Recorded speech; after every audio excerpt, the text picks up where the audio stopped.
Hello and welcome. I am the last HP hero, and you have found your way to TPK Roleplay. We are so very glad you're here and hope that you enjoy your stay. Over the course of, well, just a couple more weeks at this point, we shall be playing our way through the Dungeons and Dragons 5th edition adventure module, Curse of Strahd. The tree may have been cut, but has a tendril of root wormed its way too deeply, too quickly. We shall have to wait and see. First and foremost, no attempt to make this story child appropriate have occurred. While necessary changes to problematic material have been made, this is still a dark and stormy gothic horror story. This actual play stream contains adult language, descriptions of violence, light gore, so much so that a few points have already been tossed toward Niffer for a +2 later on. That's how ominous it has started already. Descriptions of violence. Some, I don't know what you would call roots digging into someone's arm. Natural I guess that's horror, body horror. natural horror, body horror. Yeah, so a little bit of that going on, just to spice things up, and generally speaking, a great deal of darkness. Our players are here to bring the light. Safety tools are in place for the players, but you, as a viewer, do not have such a luxury. So if you know of any sensitivities to the listed topics, please keep a teleportation spell prepped and readied. Barring that ready action, kick back, relax, keep all heads, hands, paws, and claws inside the stream at all times. Slap that follow button to join the wonderful world of TPK Roleplay. Join our fantastic Discord, which I am sure will spontaneously appear in chat because I tossed it in there. Yeah, I was gonna And say. above all else, be good. That's the rule. Be good. Secondeth, with no other announcements in mind, you may not know these amazing players, so let's change that. Everyone here will say hello, introduce themselves and their character, plug other shows or projects they're participating in, games they play, and what is their character's idea of family after Barovia? That's our question for tonight. What does your character see as family after Barovia is over? Now, we're making some fair assumptions that 1, you get out of Barovia alive, 2, there will still be enough sanity left to have a family, and 3, whatever you want to define family as. So that is the question for tonight, but we are on to our introductions. Beginning in the upper left corner of your screen, it is a period of inter-party war. Most of the group striking out from the winery won a solid victory against Strahd's arboreal allies. During the battle, a brave duo of cellar-searching blight fighters split off to see what could be hiding below. Pursued by darkening emotions leveled at their friends, will the artificer and the sometimes warrior paladin face the unknown successfully, or will their light be snuffed out? It's Strahd Wars, a Niffer's Hope. I just understood a reference.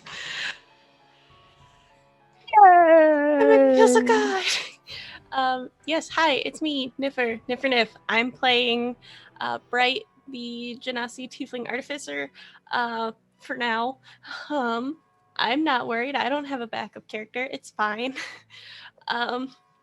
And if Bright makes it, her idea of family is she's going to go back to the orphanage and get her 2 boys, and she's gonna go back to the Vistani, and she's gonna have her mom and dad and brother and uncle and all those folks, and just keep doing what she's used to and stuff, except she'll have 2 kids and maybe Toby and maybe the rest of the party if she can, convince them that they should just become a Vistani and call it good. Because that would be on her list of just like, look, I like these people, I want to keep them. I'll adopt them. If there's anything to tell a group of people that just escaped Barovia, or at least have the opportunity to leave, it's, hey, do you want to stick around? Okay, but stick around with safety, because Vistani have protections. True. We'll see how long those protections last. Why would you do Going that? on to Why would you do the that? upper middle row. It's a dark time for the party. Although the evil tree has been destroyed, twig blights and other sinister flora have spread them across the winery.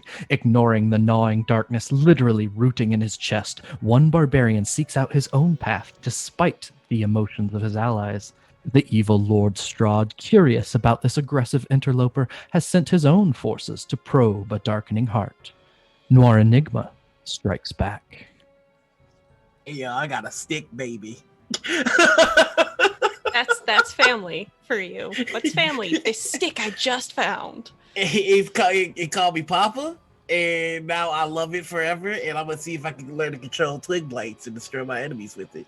It's gonna be a good time. I've got a crying sword, and I've got a murder stick. That's for family. I would like to amend my family to include Toby then, since Noir clearly can't handle him. Okay. Oh, Hey oh, now. uh-oh, Hey uh-oh, now. Don't make me sick my stick son after you. Yeah. Hi, I'm playing Uther the Barbarian. There have been some changes to Uther and his subclasses that lend to a more aggressive and reckless way of doing things. So I'm very excited to see that play itself out. But yeah, we'll see if I can get to Niffer time to unleash the beast. Out of curiosity, now that you have a stick son as well as a flesh and blood son and other folks, what does family look like for Uther at this point? Is it just, is he going to pick up a rock along the way at this point, or? If the rock is slightly evil and has the ability to help him kill better, then he will definitely adopt that rock. It'll be him. It'll be Lancelot. It'll be Toby. It'll be my stick boy. I haven't named him yet. We gotta work that out. And maybe my murder rock boy, if that ever comes to fruition. All right. Well, I'll take notes in case we find a murder rock boy. Good fit in for that. Continuing around our introductions in the upper right section of your screen, Ficus Fig has, at least in her stomach, felt a touch of home thanks to random chance and a capricious deity. She ever seeks to save her friends from the clutches of the vile allies of Count Strahd. Little do they know that Ficus's rescue comes at a price. There could be a heavy debt to pay for salvation. When this payment is due, what ultimate price will have to be forked over? Will we witness the return of Corndog McGraw? Let's hope so. I hope I get to keep a light in my belly.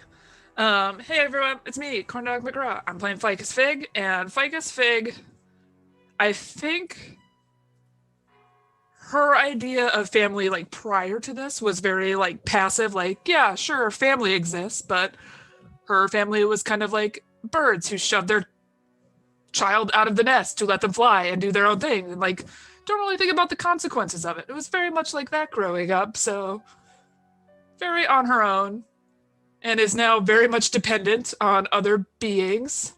And so I don't think she would want to settle down in Barovia, but we still have time. My mind could be changed. We could see beautiful blue skies, sun beat down on her face soon.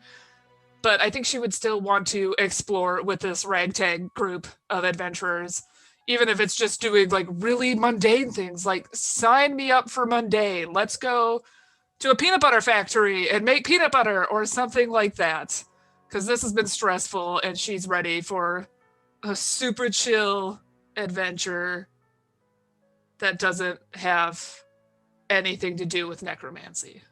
It's interesting that you consider going to a peanut butter factory a mundane thing that doesn't happen, that happens all the time. What life do you live? I want to live that life.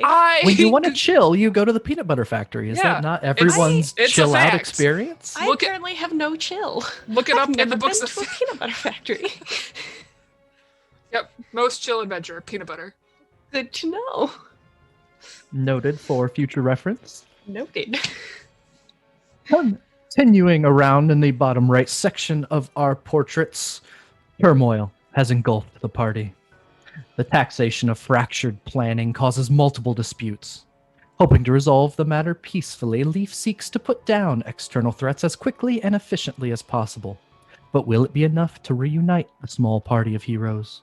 While the others endlessly debate when and where to start fights, one ranger focuses on putting down evil wherever it rears its head. It's the 1 in 20 D&D menace. Hello, everyone. I'm Gregory, also known as 1 in 20 D&D, and I, of course, am playing Leaf in the Sunlight of Summer this evening, our Tabaxi Ranger. Really love this character a ton, and this group as well. So before I describe what Leaf has in mind for as far as family is concerned, I do want to mention that we have to thank two Tonys for the subs. We have Dice Barbarian and Tony Stephens. Stuffins, is it? I hope. Anyway, The thank you Stuffins both. is silent. Oh, well. Anyway, thank he you both. responds to Toby time. Nice. Anyway, thanks for the subs. So Leaf actually has a bit of a I don't want to necessarily call it a secret, but there's something more to Leaf's idea of family and his own experience of family that I, as a player, have intended to bring out in some RP at some point. It just hasn't been the right time yet. So that's one interesting element of Leaf's perspective of family. As far as the future and family and after Strahd, I don't think he can see that far ahead, because right now there's really only one thing on his mind, and that is just whatever the taint is that has destroyed this land needs to be eliminated, because not only has it, corrupted all the not all, but a vast majority of the people here, it's also corrupting the forest, and he just will not abide. So his family is really the land at this point, and his family is under attack, and he is not okay with it. Fabulous, fantastic. We'll see how it goes for him, as he's literally killing the trees at this point. And only the last, bad ones. Only the bad trees. Yeah, that's the great thing about D&D. You explain what you're doing to someone without the context, and it really doesn't make a lot of sense most of the time. We were killing the trees, but only the bad trees. They deserved it, I promise. Anyway, last but not least in our introductions, there is unrest among the party members. Several conflicts unresolved have threatened to fracture them. A holiness movement under the leadership of the Warforged Paladin have made it difficult for Strahd's forces to maintain his iron grip on the land. Ireena Andrels, the former subject of Strahd's affection and enmity combined. Enmity combined. I hate that word. I don't know why I put it in here. I write these introductions. I didn't have to put that word in there. Enmity combined joins the party with the hope of overcoming the evil High Lord. Its attack of the robotic gentleman. Hi guys, I'm Robotic. As our DM affectionately put it, this is the only game that I play. I would say so, in particularly, his idea of family is basically always those around him. So he considers these people in our group under his protection. If we ever split up, he would go home. He would consider those people back home part of his family, and he probably just spend his time passing on what he learned here to all the other warforges that are being built as a way to have them better prepared for when they go out there until they run into their own Uther. I think it's a good way to put it. Wow. Okay. So I'm counting that as one for the Vistani right now. Yeah. Sounds like you count. Yeah. To be fair, that was a statement of knowing what to do until you run into someone like Uther. Yeah, he said like you, not you. Yeah. Well, he didn't say like, but he meant like. Yeah. They run into their own Uther. Their own Uther. Everyone has an Uther. Yep. Can't imagine what's wrong with Uther. Not a thing. Anything was wrong. Not at all. Let's just say drastically opposed ways of dealing with problems might be a way to look at the church-reared, programmed Warforged, and I'm gonna get fired. You murdered them.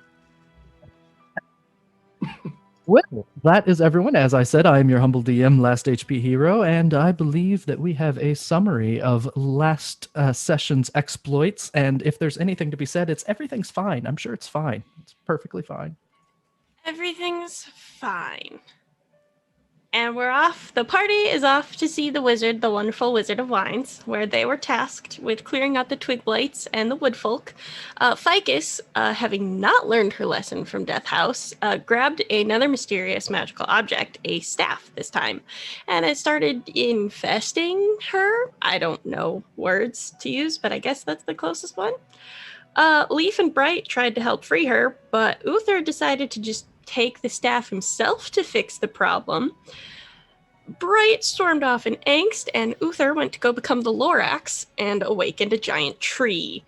The rest of the party went to go fight this tree, and Soul lived up to our GM's moniker with 1 hit point remaining. Bright and Ireena remained in the winery and got too curious about the noises coming from the cellar, and I think I'm about to die now. Let's go. Sounds great. That seems like a reasonable place to begin, and it's exactly where we will begin. So, outside of the winery, on the main floor, either fighting from the second story or in the courtyard itself, is the entirety of the party hard at work trying to fight off a massive tree with 2 undead druids in either limb. And during all that, we will cut. So just imagine the last hour or so of last session and all of the fighting and the shooting and the yelling and the wind wall and the spells and the screams of pain and terror and agony and the desperate sendings of message through walls that it definitely cannot go through, while Ireena and Bright open the door to the cellar. So I will move you to here. And I ask for everyone else's patience for a bit because you are occupied for 4 rounds of combat. So do keep that in mind, whatever happens. And chat clerics, if you're there, it may be helpful. Or maybe not. Don't listen to him. It definitely would be helpful. I'm not above begging. We're good. We got this. You overestimate my ability to inflict damage. I'm a support class. This is We fine. left off with a rack of wine bottles getting knocked onto the ground, shattering, and Bright at the bottom of the stairs of the cellar, Ireena right behind, the steel defender nearby. Make sure I have you on. Yep, everyone's on the right layer. As a forest folk and 5 needle blights, which are much taller than the twig blights. These are much more humanoid, standing between 5 and 6 feet tall, covered in sharp spines, glaring at you. And the forest folk looks up, tilts its head for a moment, and I think you ought to roll initiative. Mhm. Oops, I probably ought to clear the initiative first. Okay. Here we go. Give me a moment and I'll get the map adjusted too, folks. So everybody can see it. I rolled my real dice. Truly, this And is you got a... dankest 17. dungeon. 17 is good. Acting first is good. And the twig blights, or the needle blights, and the druid kind of glance up, at first shocked to see you there. Quite shocked, in fact. And you hear off to the side some clinking of bottles. The first to act is going to be you, right? Excellent. So this doorway that I'm standing in, does it have a door that I can just shut? So they didn't push it over until you walked through the door. But if you Okay. want to turn around and go back through,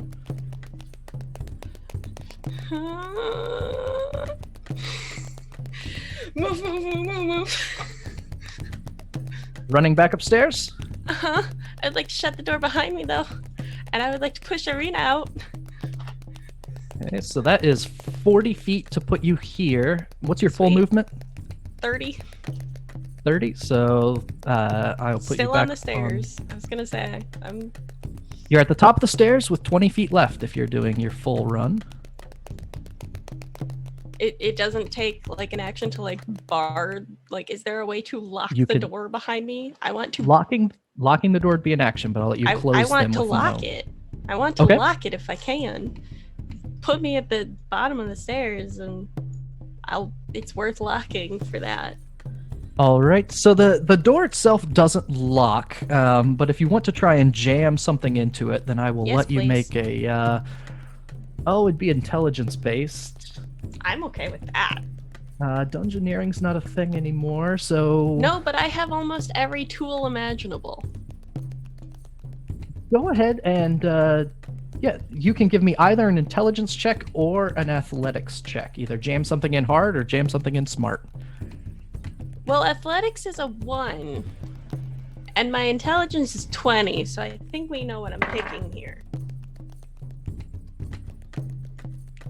Hang on, I'm gonna math. Okay. 16. 16. So you grab just an inconsequential tool, one you won't need too often, find a place near the hinge and are able to jam it in. You feel pretty confident that the door is well wedged. Excellent. You're at the bottom of the stairs with 25 feet of movement left. Sweet. Ireena goes, What was in there? People, not our people. Move! And I'm just gonna push her up, and then go. I would like to make sure that Baby Soul stays behind us both. She can run on her own, so I'm not gonna spend my movement to move her. But Okay. yeah. Hey, All right, so that's GM, we just got tipped $6 for 6d4 healing to whoever needs Mhm. it. Thank you, Mhm. Vizul. Thank you very much. They're That's amazing. wonderful. All right, your steel defender, is it doing anything? It is taking up the rear so that it takes any damage and can warn us first.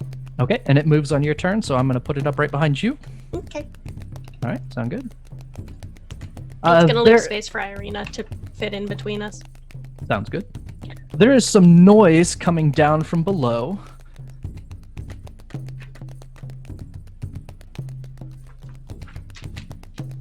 I need to look at my spells a second. And then not. Because I might have a bonus action.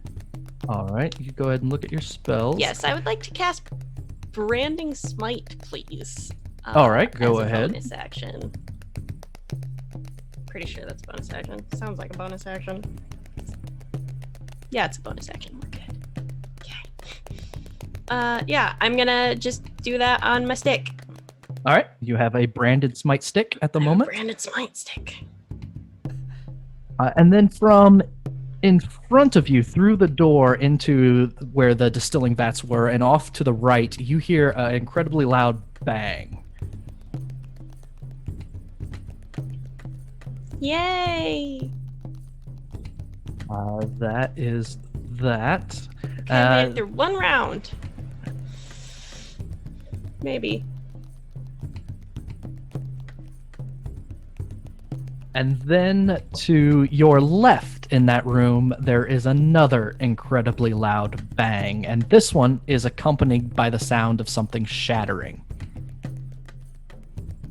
It's Ireena's turn. Ireena will head up the stairs behind you, draw her sword, and instead of this panicked look on her face, she has this look of calm that kind of overcomes her, and she says, "We have to get back to the others." Oh, I really don't great. think this will go well. Angel is here.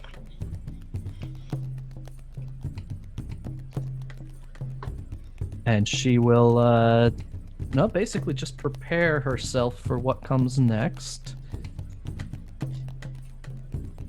Down below, we go back to those needle blights doing something Great. in the darkness. Great. Beneath you, you can hear the banging as they start to slap at the door down below. And we're going to see how well they do knocking at that door. With the first one shatters it. Well Come done, on! little buddies. The door down below breaks, and the other two make their way up right behind your steel defender. One of which attacks the steel defender, and the other one sends a volley of needles up toward Ireena. I So should cast does Sanctuary instead. does a 12 hit Baby Soul? I don't have his character sheet. Oh, no. I don't think so. Baby I Soul's don't think it AC does. just says natural armor. It doesn't have a number. Hang on. All right. I don't think it will, but you can double check. If it does, we'll go back to it. A volley of needles comes up and pings against Ireena. She lifts up her shield, deflecting most of it. They're on the way up, Bright. They're on their way up. And that is His AC is 15. He's safe. 15. All right. That's the end of round 1. It's back to Bright. I made it. I'm still alive. Okay. They haven't hit, but they're in the way, and you said noise was coming from that door and that door? So you hear noise coming from inside to somewhere over here and someone over here, and the breaking sound came from over here. Okay.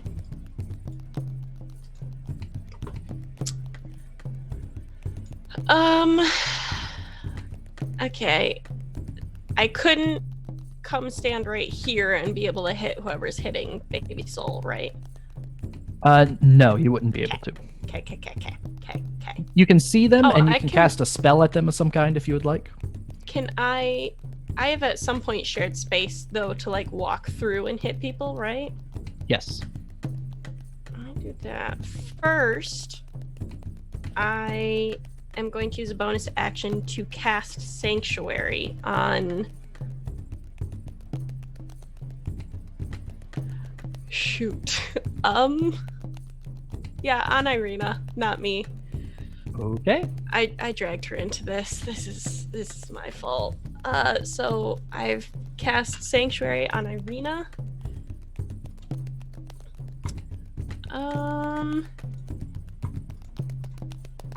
And oh, look at that, I'm out of spells. Cool.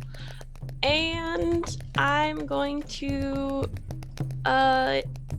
yeah, try and walk through, smack the one behind Baby Soul, Go for it.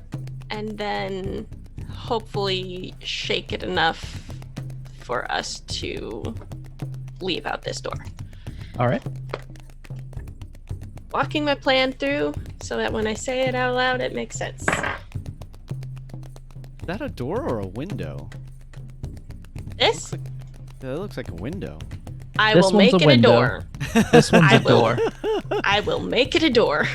Because Oh, there is a door right here. I couldn't There's a see door right that. I couldn't see that there was anything there. I thought that was just regular wall, and this was the door.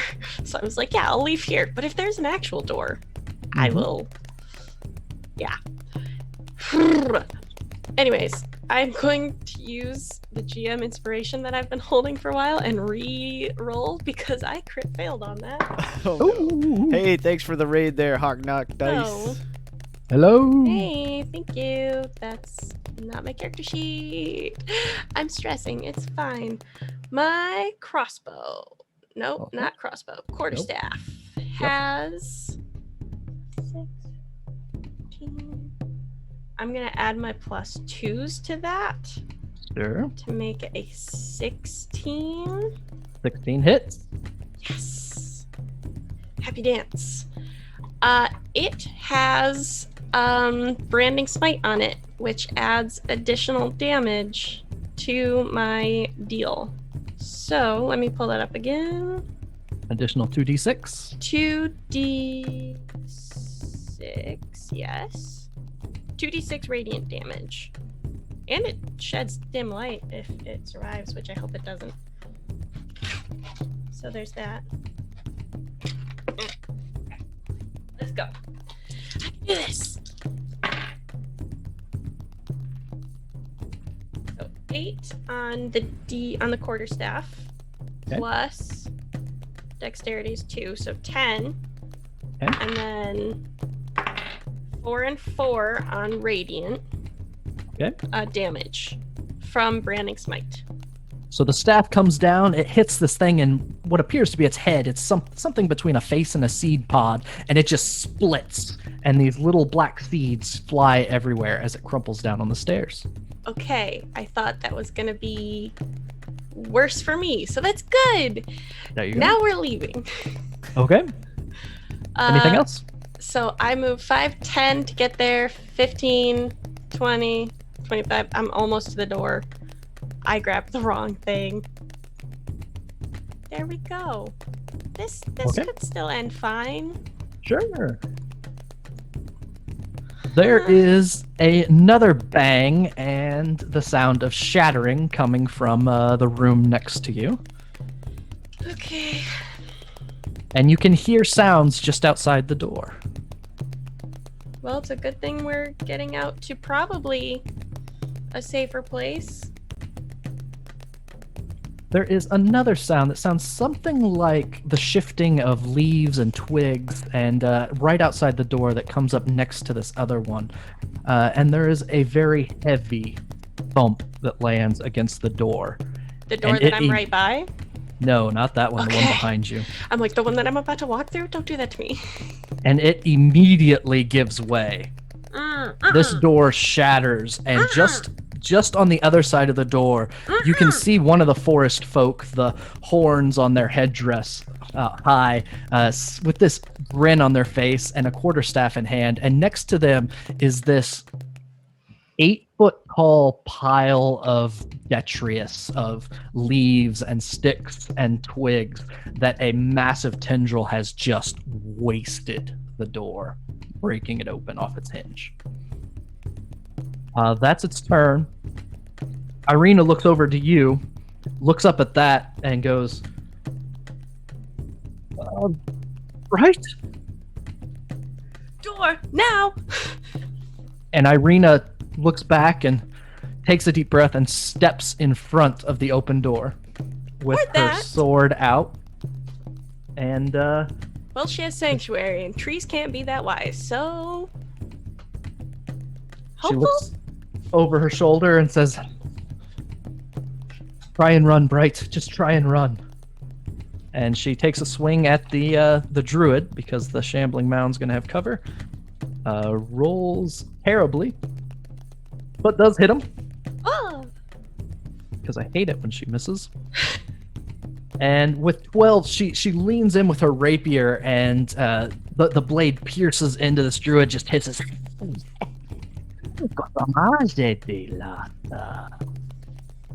has this wicked grin on its face.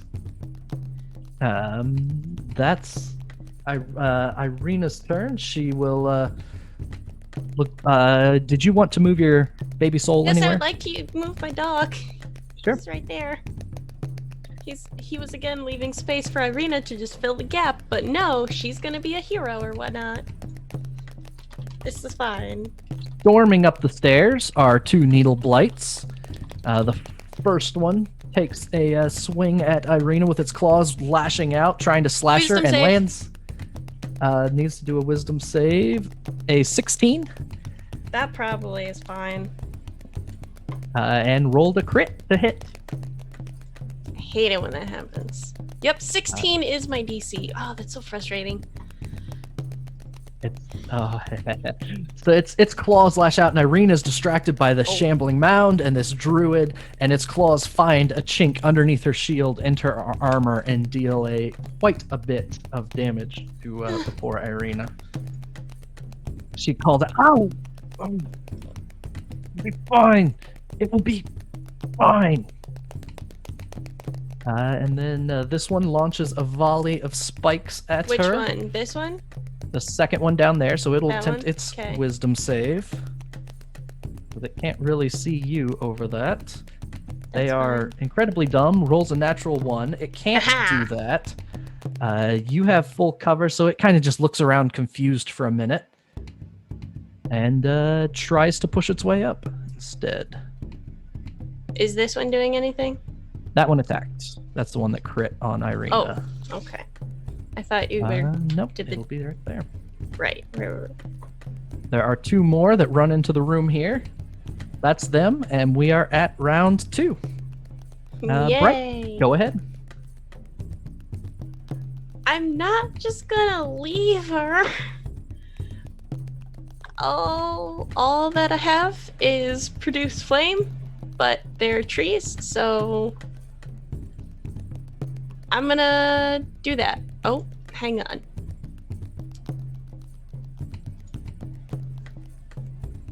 I need to read a magic item that I have.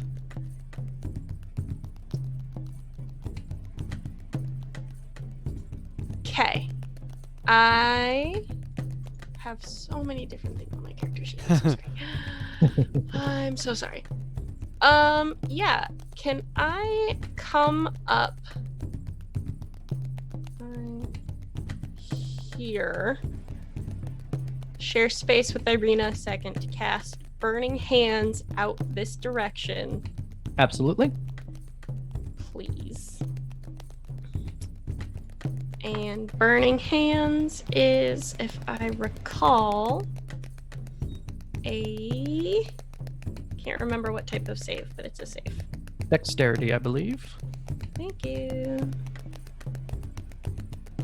So that you can either get the druid and the shambling mound, or the druid and I'd give you both of the needle blights outside. I will get more things rather than the stronger things. So the needle blights. All right, sounds good. So you send that way. Lift your hands up. How do you cast Burning Hands again?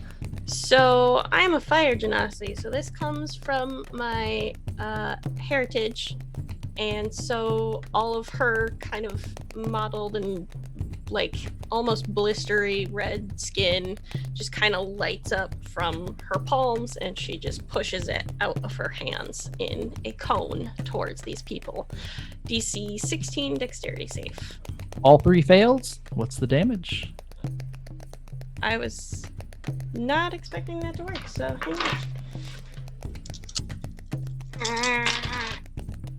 ooh, 14 points of fire damage, please. 14 points. The 2 needle blights completely just go up in flames and start rattling and making those breaking of limbs and sounds of leaves rushing against each other as they start flailing around the fermenting. One of them makes its way into that secret room underneath the vat right there. They fall in a heap and just start burning, and the fire begins to spread to nearby barrels outside. The druid Uh-oh.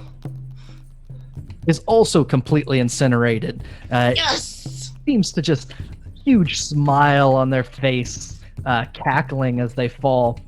You can't understand a word they're saying, but they're like spouting something in druidic that doesn't make any sense to you as they slowly fall to their knees and then to their face. And those smaller issues are taken care of. Anything else, Bright? Yeah. Can I pull something out as a bonus action? Yes. The Modron. Okay. You have a Modron in your hand. Also, I need to not be in space with Ireena. I don't know if this one gets an opportunity attack. It will, and so will the shambling mound. Ah! So the Yeah, that's needle, fair. the needle blight slashes a claw out at you, and rolls a natural 20. F So some that is- chat for my character, everyone. That is 8 damage as this claw reaches up from the stairwell there. The bigger issue is a 10 misses. What a Misses. terrible roll. 7 plus 0. That's not right. It just rolled a 0. So what and happened to then- all those nat 20s? I don't know. Oh, it rolled a 3. Great, it rolled a 3. All right. Well, that's your turn, and that is its turn. So the shambling mound is going to squeeze part of itself into that space. and reach out to slap at Ireena, who's in the doorway. Wisdom save. With 13 fails. Doesn't. Yeah. So it cannot attack Ireena, instead must attack you, who has cover from the doorway. Aha! Worked out. I'll give you a +2. Does a 17 hit your AC +2? Is it full cover or partial cover? Because full Partial cover. cover. Okay, partial just giving cover you is 2. plus. Yeah. Yeah. So this massive pile of leaves and detritus darts in toward Ireena, but it changes direction at the last second and grabs a hold of you instead for just 7 bludgeoning damage. Just 7. This is fine. 7. It is going to make another slam at you since it can't attack Ireena and rolls a crit. You were asking Noir where those were. Noir, you did this. You are responsible for this. This isn't like a fight the G or the fight the chat situation that we normally see from Noir. This is fight the GM. I'm not fighting anybody. I'm just like, hey, I feel Yeah, like you're you just love being me. passive aggressive about it now. Just casual taunts. Just throwing out a casual taunt here and there. I just wanted Bright to be included. We all got 20s. You should get one too. Yeah, it's only fair's fair as you take 19 damage from the shambling mound. I'm gonna use Take Fizzle's those. heals. Yeah, take 3. Okay. Yep. Take at least 3 for now. We'll see how it goes. And because both attacks hit, you are grappled by this tendril of detritus wrapped around your body. Be alright. Gonna be alright. Yeah, whatever. Come get me, you coward. He's occupied. Yeah, he's Got He's 2 more talking to rounds. trees right now. He's being the Lorax. Somebody's got to speak for these trees. Alright, I get 10 points back from those things. Wonderful. Keep track of how many have been used. I've used 3. So we Ireena have will 3 left. grab a hold of you like, Bright, are you okay? Yeah! This is fine! Go! Just like motioning at them. She will turn to take out the Which minions one? first. Yeah, I was gonna say. She will attack the blight on the stairs, hit it, pierce it for a handful of damage, not enough to kill it. It reels back a little bit, and she swings again. The 15 also hits it for enough to finish it off. So with 2 quick cuts from her rapier, she cuts down one of these others, leaving just 1 needle blight on the stairs. And it steps up into that space to attack her, its claws reaching out to try and find a chink in her armor. Rolls a 20 for 5 damage. Wisdom save. Oh, I get the wisdom save. A 14 fails. So since it can't attack her, it attacks your dog, hits your dog with a 20, and the dog takes 5 piercing damage. Hey. Why is this backfiring on me so much? It goes to round 3. Right, it is your turn. You are currently engulfed, or you're currently grappled, rather, by a shambling mound. Cool. This tendril of dry leaves is cutting into your skin, wrapped around your waist. Okay, well, you know what? I am going to... I'm gonna get out of the grapple, please. I have a wand of binding, Okay. and I would like to use it, please. I am using literally everything I have right now. I am so afraid. So that So- is Gives me advantage on getting out of grapple. So... Yes. 19. 19. Are you wiggling or forcing your way out? Athletics or acrobatics? Then 20 Okay. acrobatics.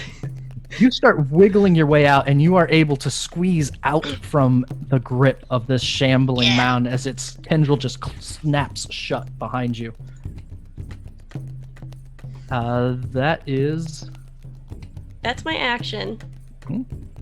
Bonus action, I would like this dog to attack this twig blade, please. So usually, I would let you Yes. grab and Oh wait, the wand of binding. You don't actually have to hold to do that. Oh, it does say holding. Yeah. You have to hold it. So I have a stick and I have another hand. So I have a smaller stick and a big stick.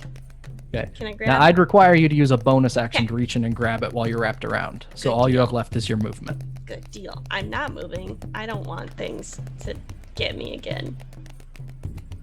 Okay.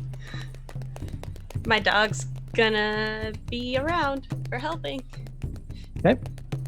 It goes to the shambling mound, and you can just hear this. If a plant could sound enraged, it would sound enraged.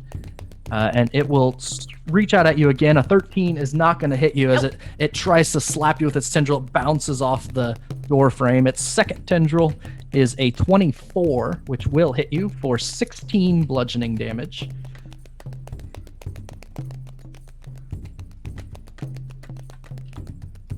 This is fine. Ouch. That is its turn. Ireena looks at you.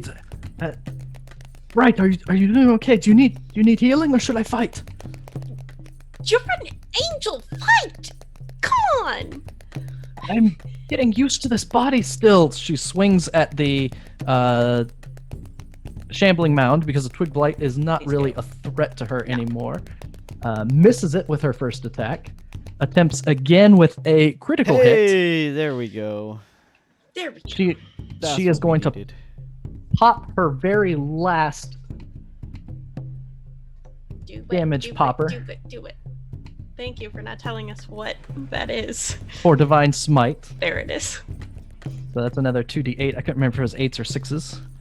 So another Let's- 2d8 Look, that petition are to refer to it as damage popper only. Yeah, from damage now on. popper is now all Soul could ever say. Yep. No more Divine Smite, just damage popper time. I have damage poppers.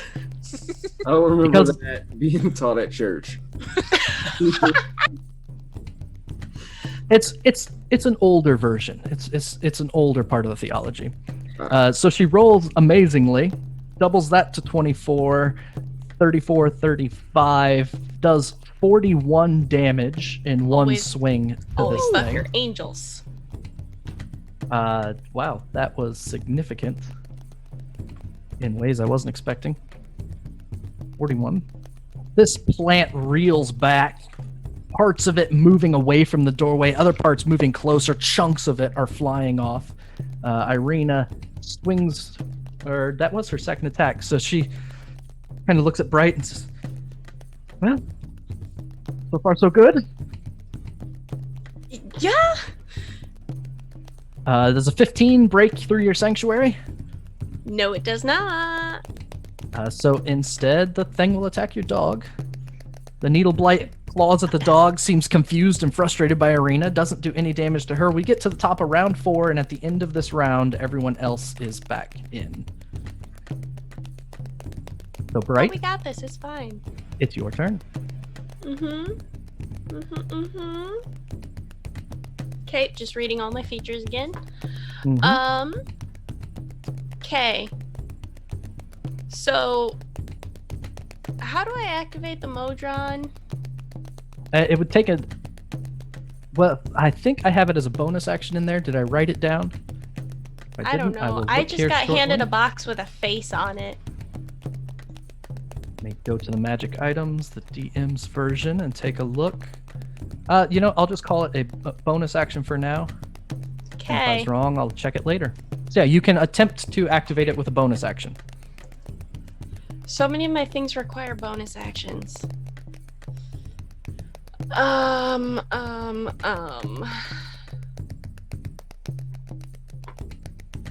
Yeah, you know what? We're gonna put the wand down. We're just gonna chuck the Modron into this room towards the shambling mound Okay. and just kind of yell at it of like, I am surprised, get rid of that thing! And just point at the shambling mound. All right. So you push a button on the side of this box and toss it into the room. The box lands next to the shambling mound and starts to slowly get up and working. Or it's a crank, not a button, but mechanics are aside. Yeah. Crank it real quick, toss it in there. It starts to stand up. As soon as it stands up, it says, "Who is the prime?" I'm already yelling at him. Like, I'm Jabron, get rid of that thing. After a few seconds, not a full round, but a few more, it makes some kind of sound in a language you don't understand. You still have your action remaining. Cool. So, not Well, it's not a grenade. No. I was kind of hoping it was a Hail Mary grenade that would just be very useful to me, but apparently no. This is fine. Cool. I will use my action to move this way, please. Does it hit me? It is going to take a swing at you. This is fine. 9. It misses terribly. Oh, yay. And then I will pull hair fire off of my flaming hair and whip it out at this one for my produce flame, please. All right, sounds good. Go ahead. It's an attack roll. Cool. This is fine. This is fine. Everything's fine. Produce flame is +7, so that's an 18 to hit. 18 will hit. The fire comes flying at it and engulfs it. 8 points of damage again. 8 points. It isn't happy about that. The fire starts burning across it, but it goes out fairly quickly and doesn't seem Rude. quite as concerned as you'd hope. Okay. Any other movement? No. Yeah, that's all. That's all. Mhm. The shambling mound is going to try to hit Ireena. It has to roll a wisdom save. Yes, it does. I should Which- move my dog so it stops getting hit. That's what I should do. I'm not going to. It's Let me fine. double check something. So the spell's done. Ireena attacked. The spell? Sanctuary? Sanctuary falls off when she attacks. It's been gone for a little bit. Okay. So it is going to slam her. A 24 definitely hits her.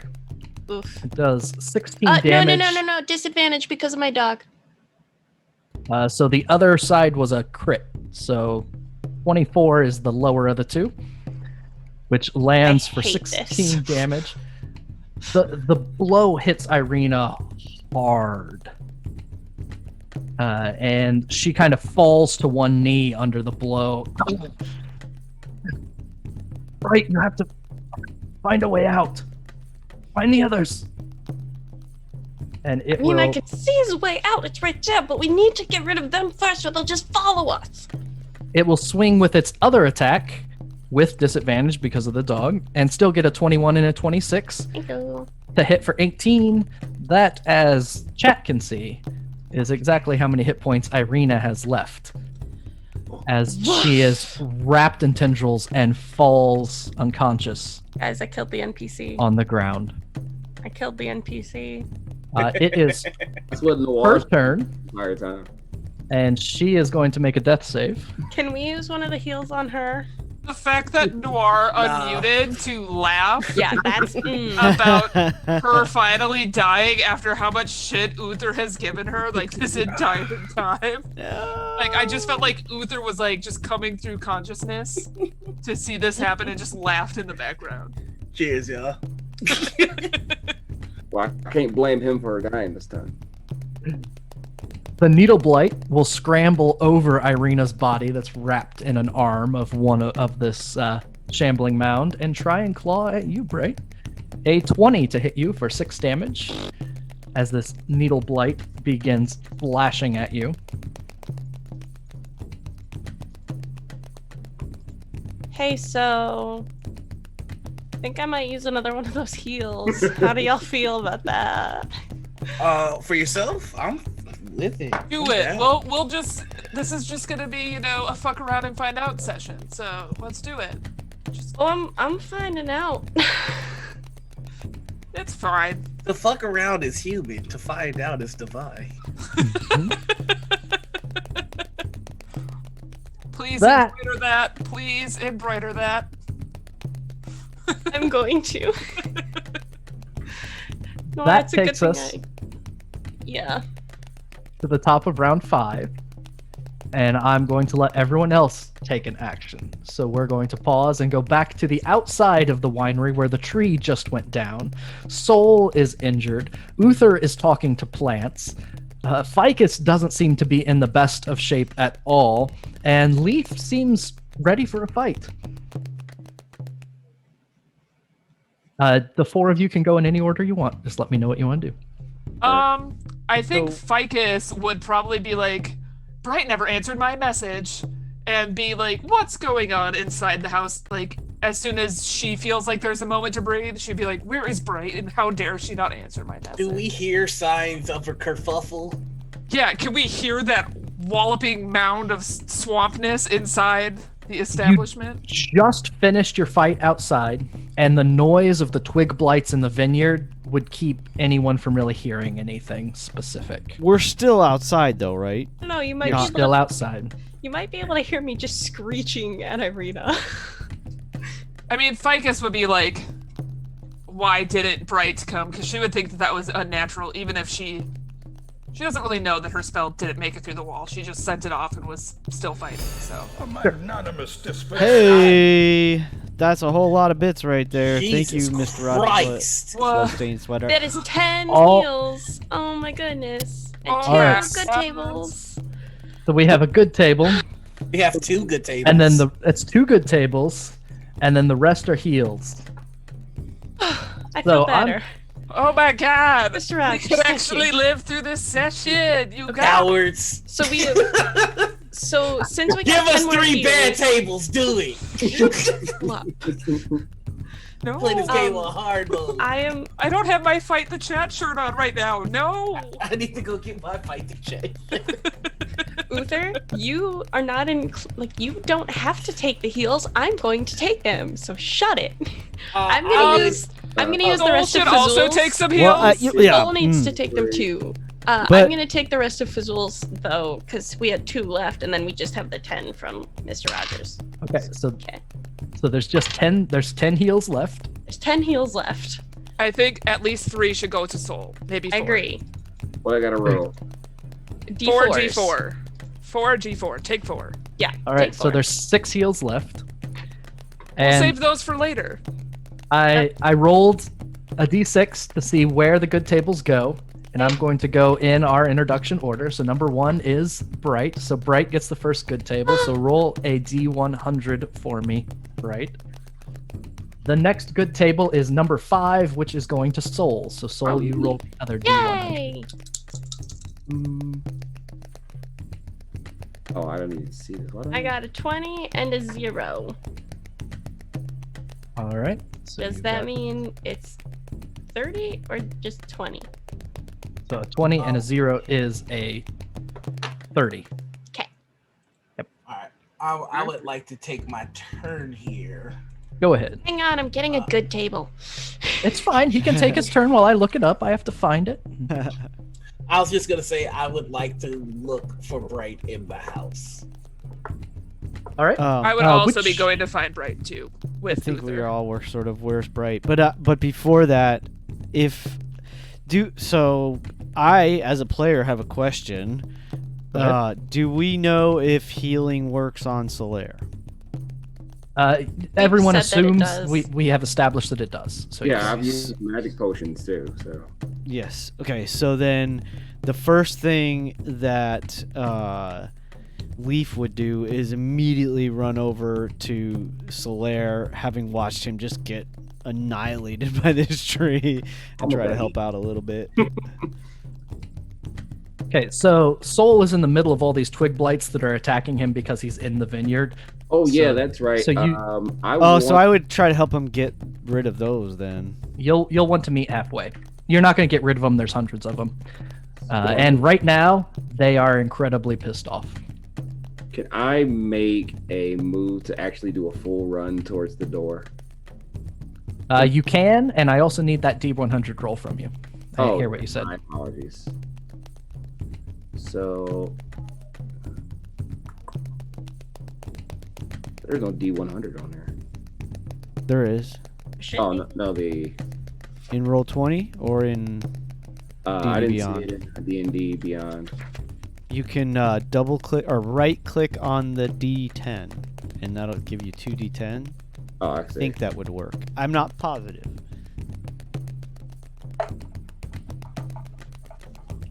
It's best to just go to the 46. D20 on the side menu and press That's the what I D100 meant. button. Yeah, that. Okay. Oh, that's what I meant. Sorry about that.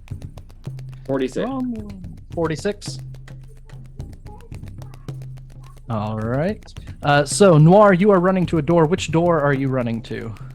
I'm just gonna blast through the front door, and I'm Okay. taking the dash action, meaning I'm running full 80 feet to see if I can find Bright. All right. So the front door was chained on the other side. Yeah, Okay. you went out this one, I thought.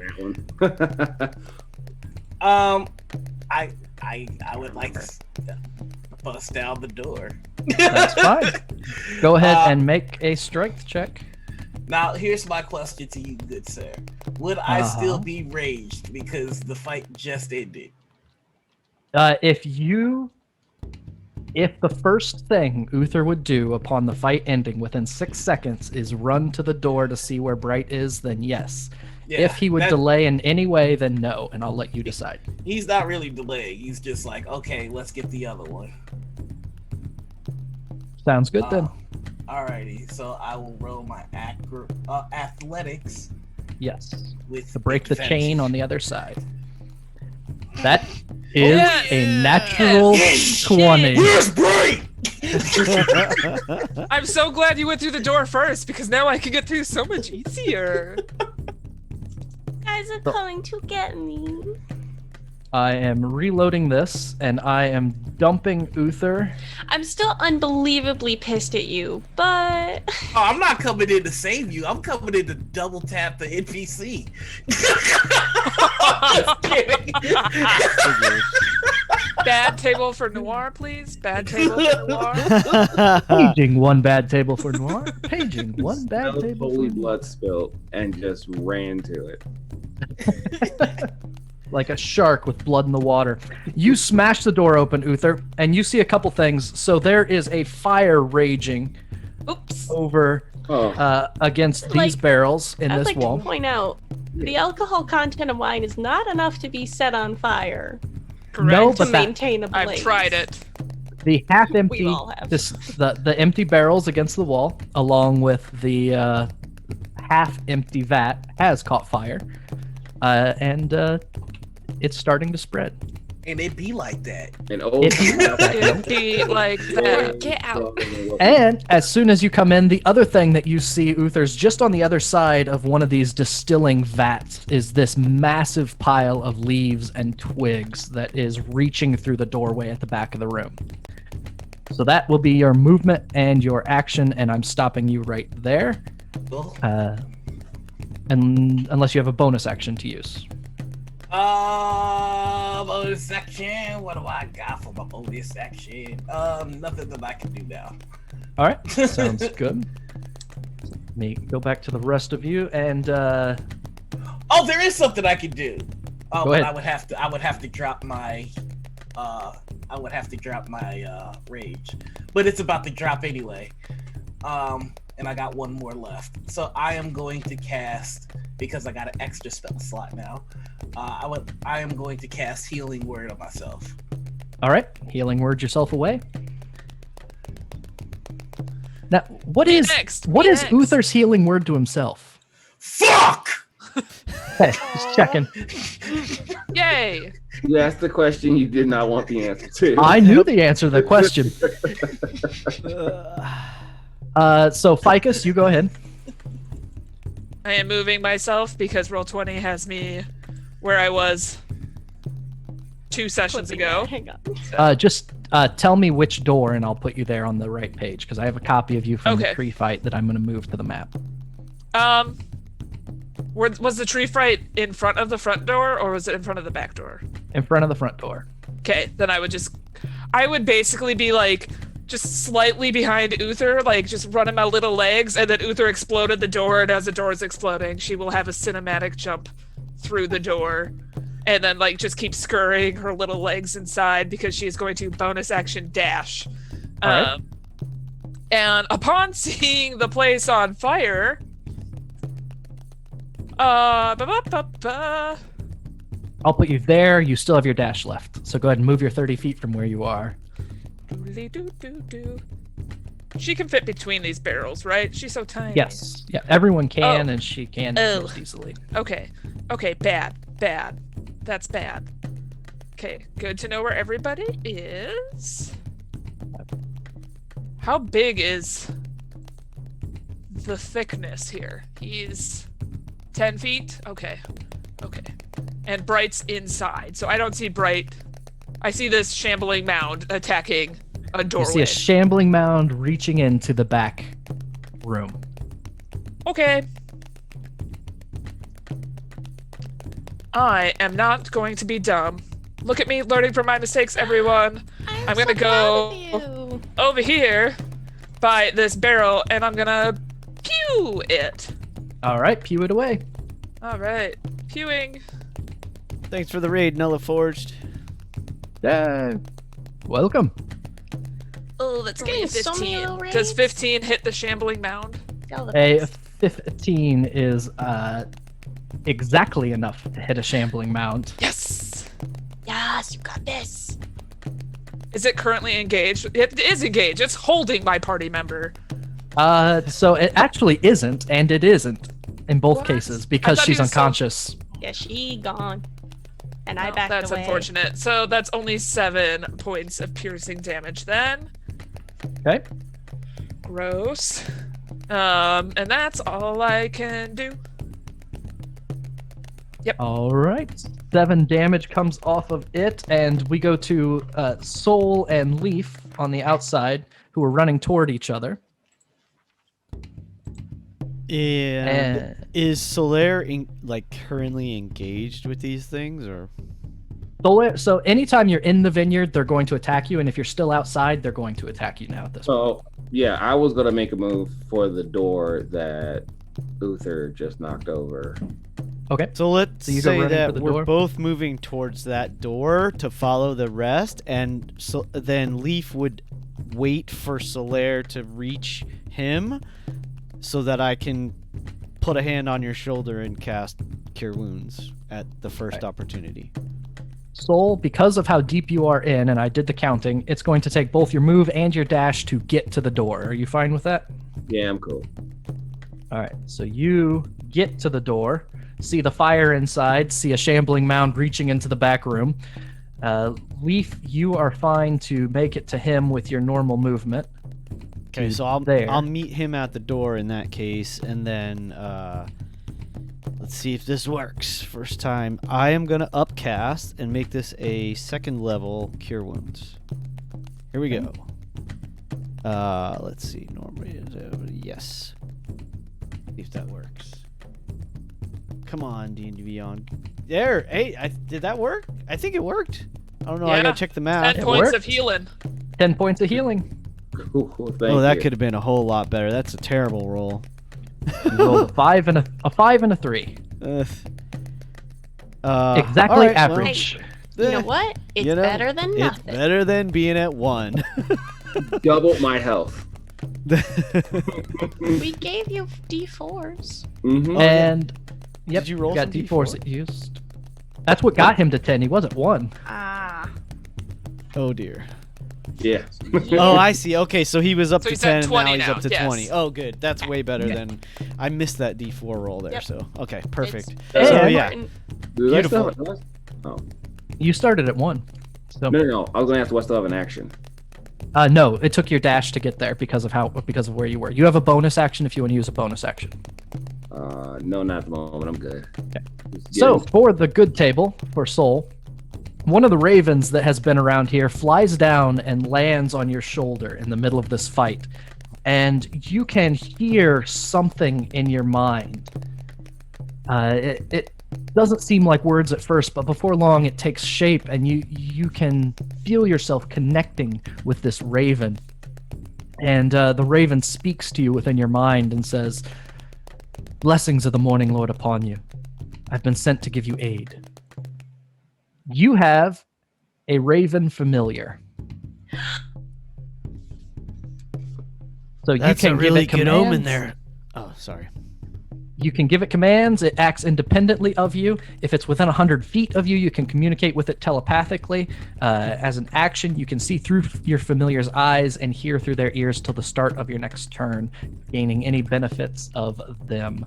So I'm going to dump that in our Discord chat so that you can have that reading material for you. That's a very good omen there, Cellar. You're muted. Yeah, I know. I'm sorry. I'm saying.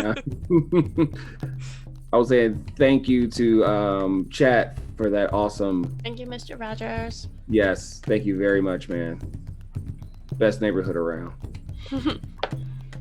So you have yourself a familiar. That's the end of your turn. That's the end of all of you on the outside. I'm going to leave you four at the start of each round, just to keep from having to roll initiative and to do things that direction. So we go back to Bright, who got the other good table. And Bright, in the back of your mind, you hear a voice also. And it's the voice of your grandmother. And you can hear her say that,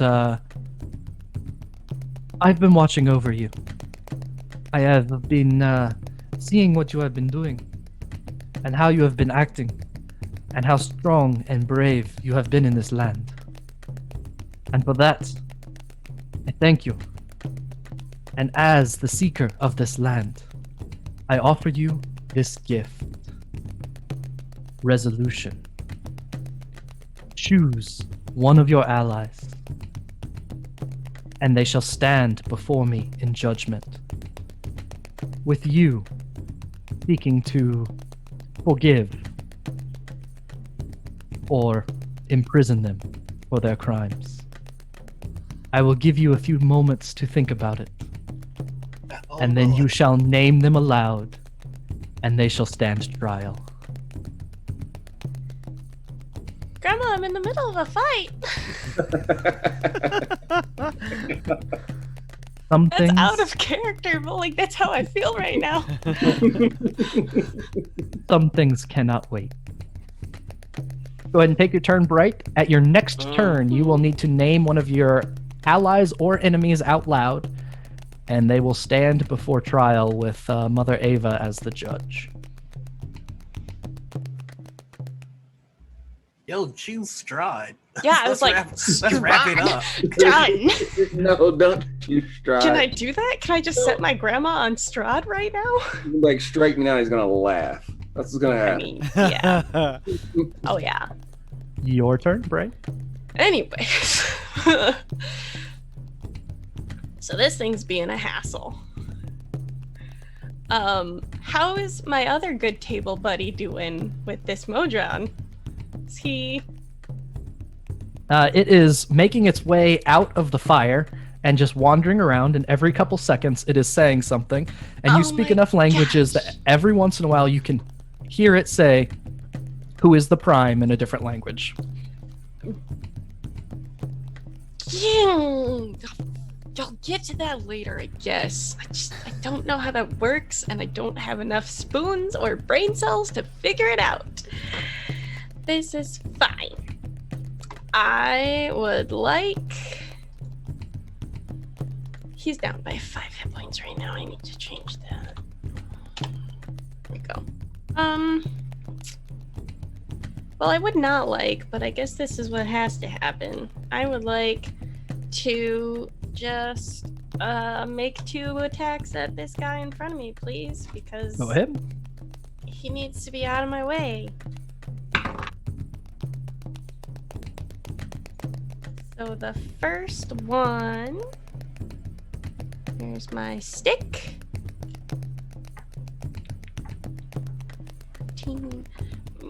16. That will hit. Hooray! It's 8 points of wacky stick damage. I don't You hit remember this what thing in the type. head, and seeds go flying, and it collapses dead.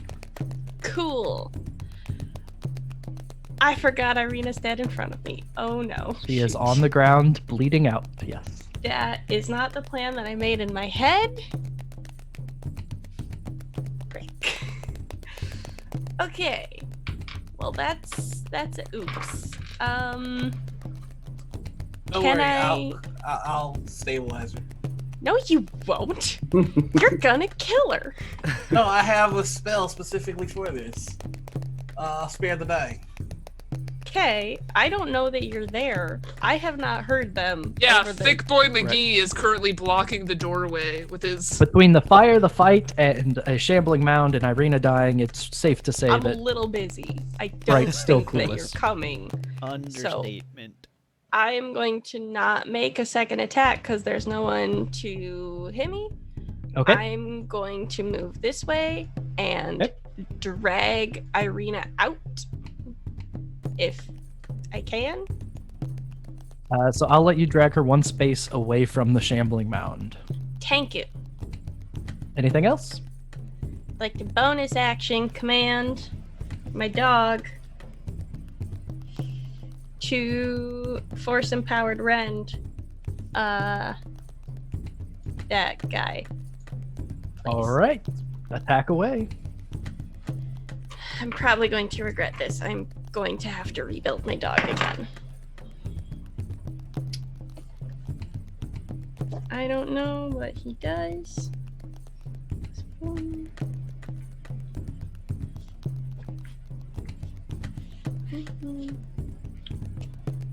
16 to 16 will the hit. shambling mound.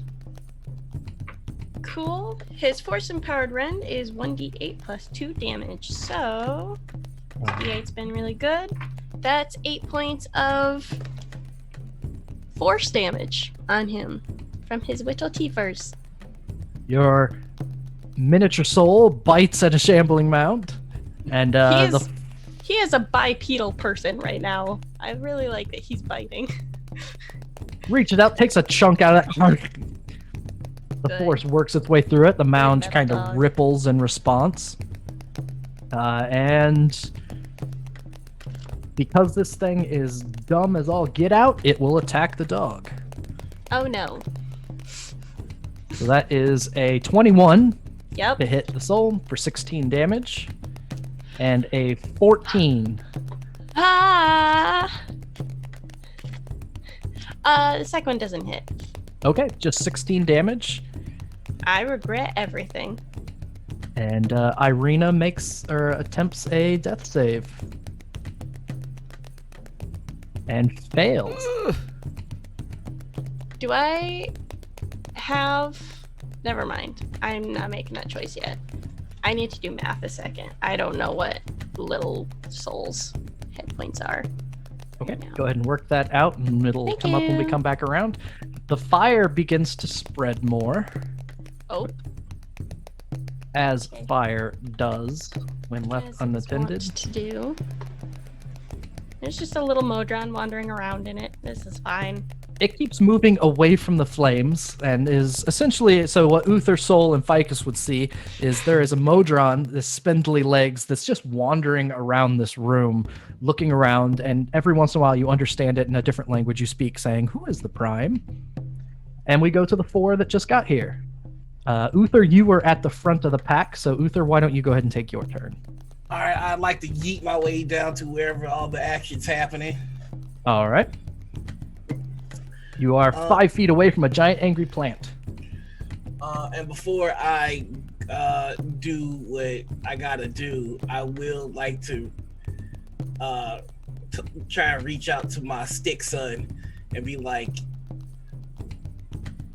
tell it to retreat, just to see if it works.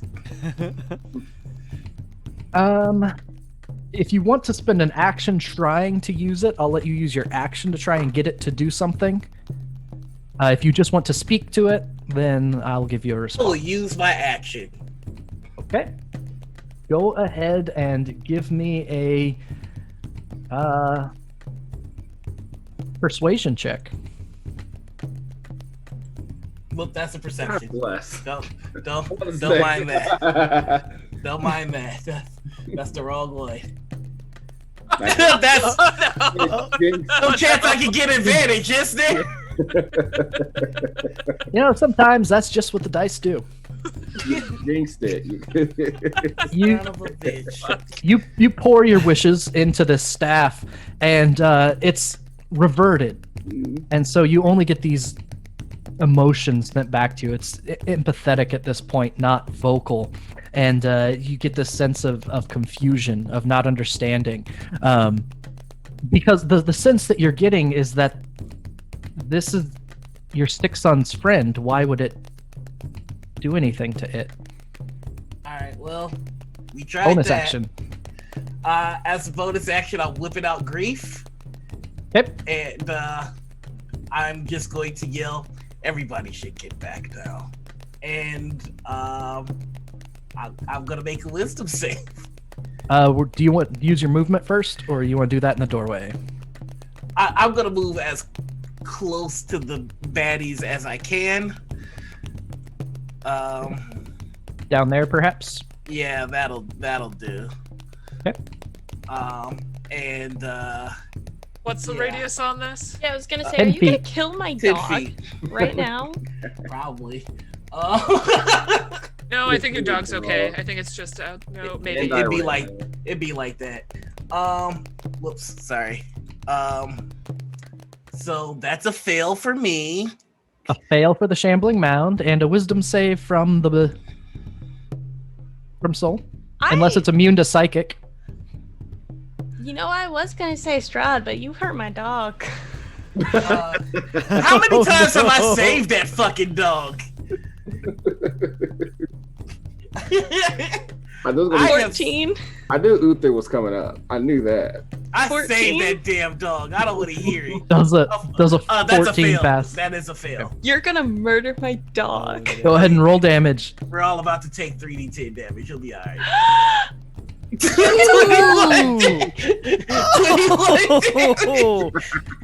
Ouch! Sometimes it be like that. Fuck. The dice If it makes you- giveth and the dice taketh If it away. make you feel better, it dog. hurt me just as much as it hurt you. The dog's not. brain just exploded. You So killed baby soul. Yeah, you just. this killed is the dog. You Uh, killed my baby dog. right. Your first hint that your friends are here Is my is that dog you hear collapsing? you hear that scream start to crescendo that you've heard before, and baby soul's head just freaks open. It's watermelons. Both of the ears on the side of his head burst, and definitely collapses after all the damage it's taken.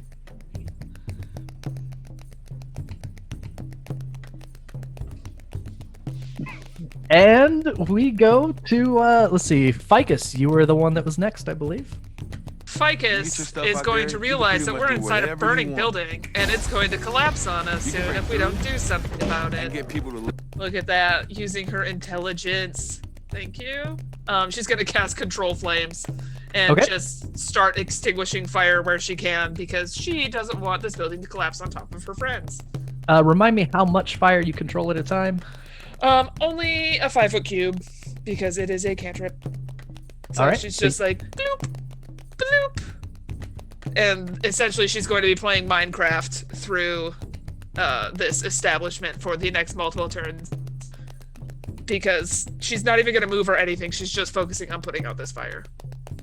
All right, so I had you, just like Minecraft, put out 1 cube of fire. And it's going to probably refill within the next turn, and I hate everything. But at least I'm trying. Okay. Soul and Leaf. Cellar, you want to go first? As much as I want to take out that creature, I'm more concerned about the ones behind us. I'd actually prefer to barricade the door, the one that Uther so kindly opened for us. Y'all welcome. So I will. you. So Leaf will bound past you in that case, and then he is gonna do a quick assessment of the room and see that there is a gigantic plant creature that needs dealing with, and will just unload. As he does, he pulls out Corpse Slayer and will fire 2 arrows from Corpse Slayer. Sounds good. I'm assuming it's a big, easy target, so I will definitely make this a sharpshooter attack. All right. So I have not figured out how to do that in D&D Beyond yet, so I'll have to do the math. No problem. Standard roll. So that is... Oh my goodness. Hey. I don't know why it's rolling twice, but that's a critical hit any way you slice it. So you were doing 2 attacks, right? Yeah, but I only clicked it once, so I don't know why it's double rolling. I have to figure that out. All right, I'll just give you 1 critical hit then. All No, right, I mean, just- the damage. Go ahead. No, it's been said. Go ahead and roll that crit damage. All right, so I don't know if One of this is these razors of light comes flying out of Leaf's bow. So that let me. I gotta do some math here. That should be. Let's see. So 7. That's terrible. Plus 4. And plus 10. Okay, wait. 7, 4. Oh, I forgot to use my bonus action. Dang it. So I'm gonna do that and mark it as my Slayer's Prey for the next attack. So 7 and 4 is a. What's that? I said all of us forgetting our bonus actions. I know, it's terrible. All right, so that's 11. Yep. And all right, I'll be honest. I didn't say I was gonna use that. 21 because it's plus 10, correct? 21. That's right for the first. All right. And This light arrow goes shooting through, taking chunks of foliage off the side of the shambling mound. I don't and know why the- it's double rolling. It's so I That gotta is figure weird. this out. That's all It's right. like doing every 18 action hits. twice. So It's excited. once again, well, that's 18 minus 5. Oh, so minus that's 5. actually That'll 13. miss. All So your arrow strikes in, but doesn't grip. It just passes straight through. So that's action, bonus action. So All right. Soul, what you notice is that the waves of twig blights outside are starting to reorganize, come back together, and have started coming toward the front door. Yep. So what would it cost me? A full action to rebarricade it? Maybe find Action to try and barricade it. Yep. All right. You don't need to roll anything? Need you to roll a athletics check, or what I did with Bright. You can either try and barricade it intelligently or strongly. 18. 18. All right, you are able to pick the chains back up that are shattered and wrap them around a few times. You can't re-lock them because the lock is broken, but you feel pretty good about how tight you have these double doors shut. Any bonus action to use? Let's see. Bonus.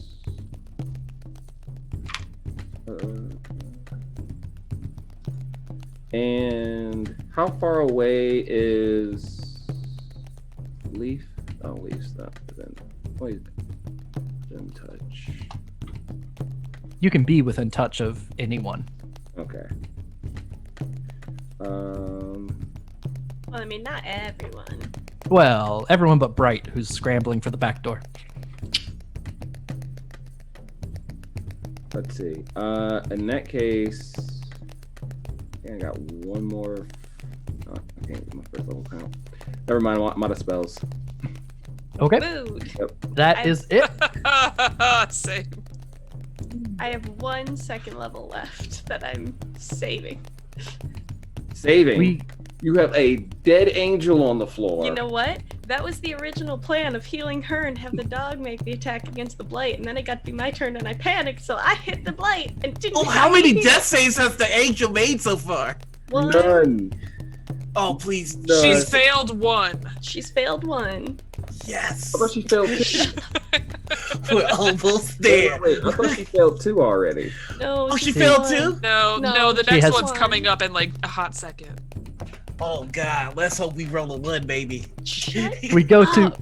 we go to Bright, and Bright, you hear your So- grandmother's voice in the back of your head that So- says, "Speak a name, my child." How it goes is this interruption happens from the previous round, and Bright just kind of like, I'm fighting, and like just puts it out of her mind immediately, and then she sees the dog crumple and hears the screams like edging closer, and she just, Uther, and that's the name that gets spoken. Wow! That's how you do me? Wow. Drama! I'm here for this. Oh. Bright, Hi. everything goes dark. Oh no. Soul, Leaf, and Ficus, you watch Uther collapse to the ground. Wow. Uther, the everything dog. goes dark. Yep. It is a death save from Ireena. I don't get Oh. to do anything else. Roll low one. Roll low one. An 8. She fails. Yes! Yes, we can! No! No, none of us are good enough at healing to fix this. None of you Yeah. know she's there.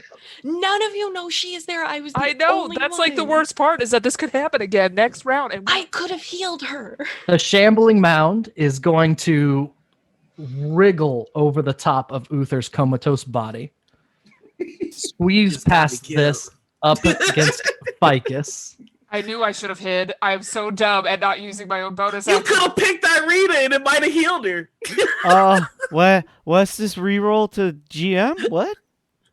So Oh no! the GM has a reroll and Uther has advantage. So Oh, I don't have advantage. I'll take it was given to you by I- Sir Heck. Sir Heck has Was blessed. that Oh, yeah, reroll sir. the death save for Ireena is the question. Oh, that is an You important should. question. You should use that. Don't let her die. Okay, so Ha. Sir Heck would No, like no, me to no, re-roll no, that death save. You guys, it could be a 1 still. Let's not be excited. All right, Yeah. so there is a 1 in 20 chance that Sir Heck just killed Ireena. Let's go. Let's go. An Fuck! 18. Oh my God. Oh, Oh thank God. Oh my God. I was about to Boom. like have to take my headphones out and just take a Fuck! So instead of 2 failures, we have 2 successes. so Oh wait, how do we have it's 2 one- successes? it's We one have and one one. failure It's one and and one. It's one one and one. success. And she just succeeded. Yeah, She's rolled, she rolled. She she's rolled a rolled 3 death 5. saves. She's rolled a 5 and then an 18. If you Right? scroll up, she rolled another success. Her first Oh, death save sweet. was a success. Okay, Right. I didn't Ooh, see to that this one. shit. yeah, so She two rolled good, she rolled one a bad. 12. Okay.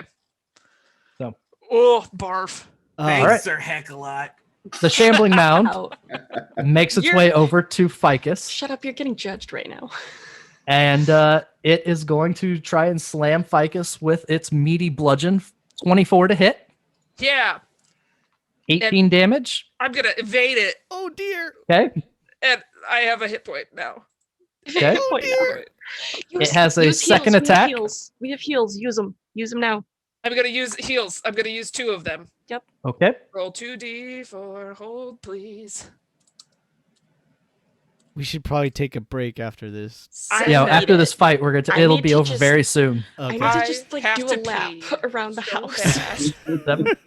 All right. You got And its second attack, a 13. doesn't hit. Okay, I'm so Okay. amazing. Also, this is like the most health I've had in forever. Okay. Now we are close to finishing this. We'll take a break as soon as the fight's over because it's not the shambling mound is not looking good right now. It is in really, really rough shape. It's a shame. Bits of it are falling off. Chunks of it Yeah. are crawling along on the ground. I help. I mean, Crunch it. If you had a conscious barbarian, they might have finished it off in one swing. Well, we Yeah, have a who conscious knows? paladin. Yeah, we have a conscious paladin. So we are going to. So Uther's been acting first. So Uther, I guess you I'm find on an yourself- episode of People's Court or some shit. Judge Jude is here. you open your eyes Uh-huh. and find yourself standing at a witness stand in a cage. Oh, on all fuck is this sides. Bullshit. You have none of your weapons, none of your armor, and are wearing a simple loincloth given to a prisoner. I don't wear armor, and I am the weapon. What the fuck is this? A light clicks on above you to your right, and sitting there is the familiar visage of grandmother Ava, of Mother Oh, Ava, that you met earlier, This old bag. looking down at you with her eyes, the cataracts like a star field in her eyes, set against her incredibly dark complexion. And a second light comes on in front of you, and just a few feet away at a desk is suddenly illuminated, and standing there is Bright. Why are you wasting our time in the middle of a conflict? Time is Goodness, an what is irrelevant this? thing. I wasn't talking to you. You will be silent, and your tongue freezes in your mouth. I just bite down on it. It's bleeding in my mouth. This is so great. Bright Zelnius, you have called this one to trial. What charges do you bring against him? Murder.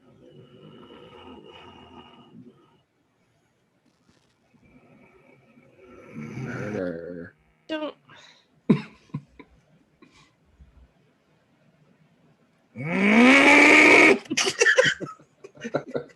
Even the sounds that Uther tries to make go silent. He's not who he was. He has forgotten himself.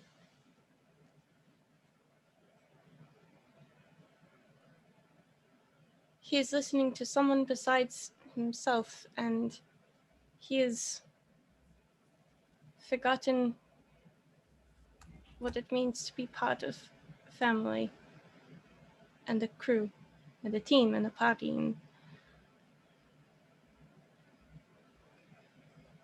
Usa, you used to care. You said we were a tribe. And now you will just take whatever comes to you as long as it makes you more important, more powerful, and you don't see that it's hurting us.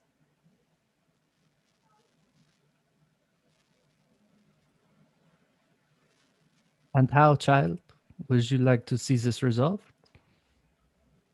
The punishment? The redemption? Tell me how this should be fixed.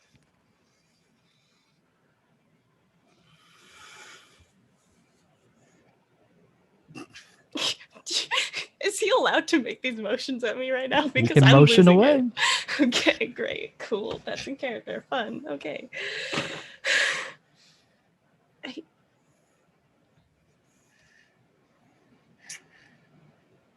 Free his mind of these influences. Heal his heart.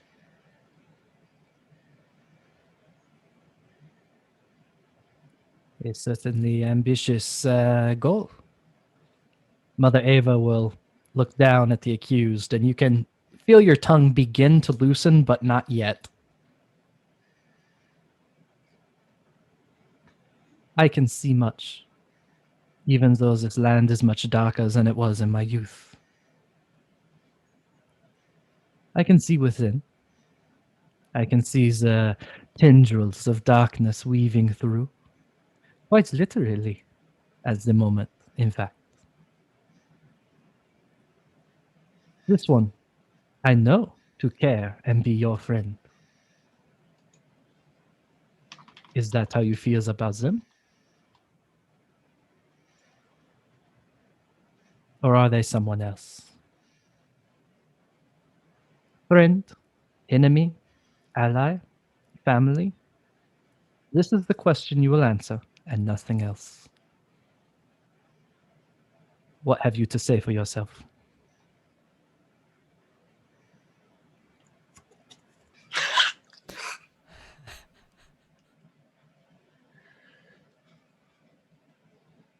Fool. Tool. Tool. Tool. So that is how you establish the terms of this relationship? That she is a tool? It is now. How unfortunate. Because it seems very clear that this one is right. You are different than when you were at the Zare pool. And you are different than what Stanimir said about you when he first found you, not so long ago. That saddens me. But it is what it is. Do you wish free of the darkness? The darkness hasn't removed my agency or silenced me.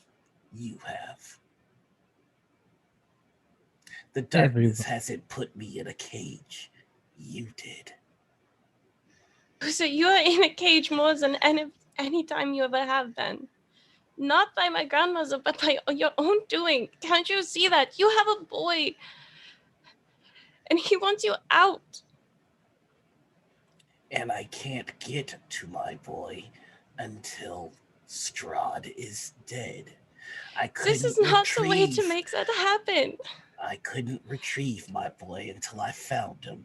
I saw how committed the rest of you were to the cause. You're all tools, not very useful ones, but you have your moments. And now you've put me in a cage in the midst of combat. Who knows what's happening to my body, if my body is still where it was. If I die and I can't get to Tobias, that's on you. So tools, it is. I am the most committed to destroying Strahd. There is nothing I will or will not do to make that happen. And the fact that you think that I've gone too far shows me that you are not nearly as committed to the cause as I am.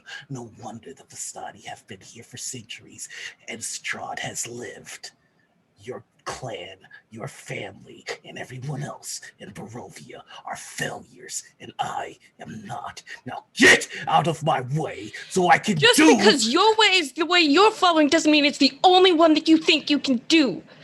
Just because I have chosen to support friends and to support family does not make me weaker than you. It does not make me worse than you. It does not make me wrong. Then why is it we had to make our way to protect you? I dealt with my foe, and you killed Ireena trying to do the same. First of all, you wouldn't know that. You know, he does not know that. Correct. Get out. Sorry. Get Sorry. out. Judge But Judy, objection. he does know Ireena's missing. So he would say, where's Ireena?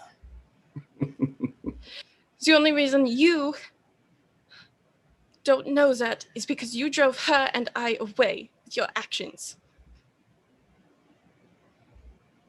If I was really as inconsiderate and beastly as you say I am, then I promise you her head would be separated from her shoulders. Consider that patience. Maybe there's hope for you still. I don't Both care of about you. hope. Fall silent with that phrase. I don't care about hope. You both fall silent. And Mother Ava looks at the two of you with a tear running down the corner of her eye. Oh yeah, Bright's like full sobbing during this. This is unfortunate for so many reasons.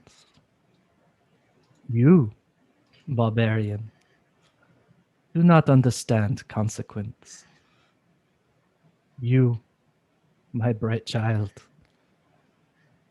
may be holding out hope when hope has begun to fade. The choice must be made between the two of you. And you see each other on the same terms. If he calls you a tool, just a means to defeating Strahd, Can you not see him the same way? Perhaps he is the tool in your hand. Unfortunately, there is very little I can do in this case, in this moment, other than to help you see. But I will pass judgment on you, Barbarian. Your selfishness, it will eventually get you killed. And you, Bright, you holding on will eventually hurt. That is the judgment that I pass.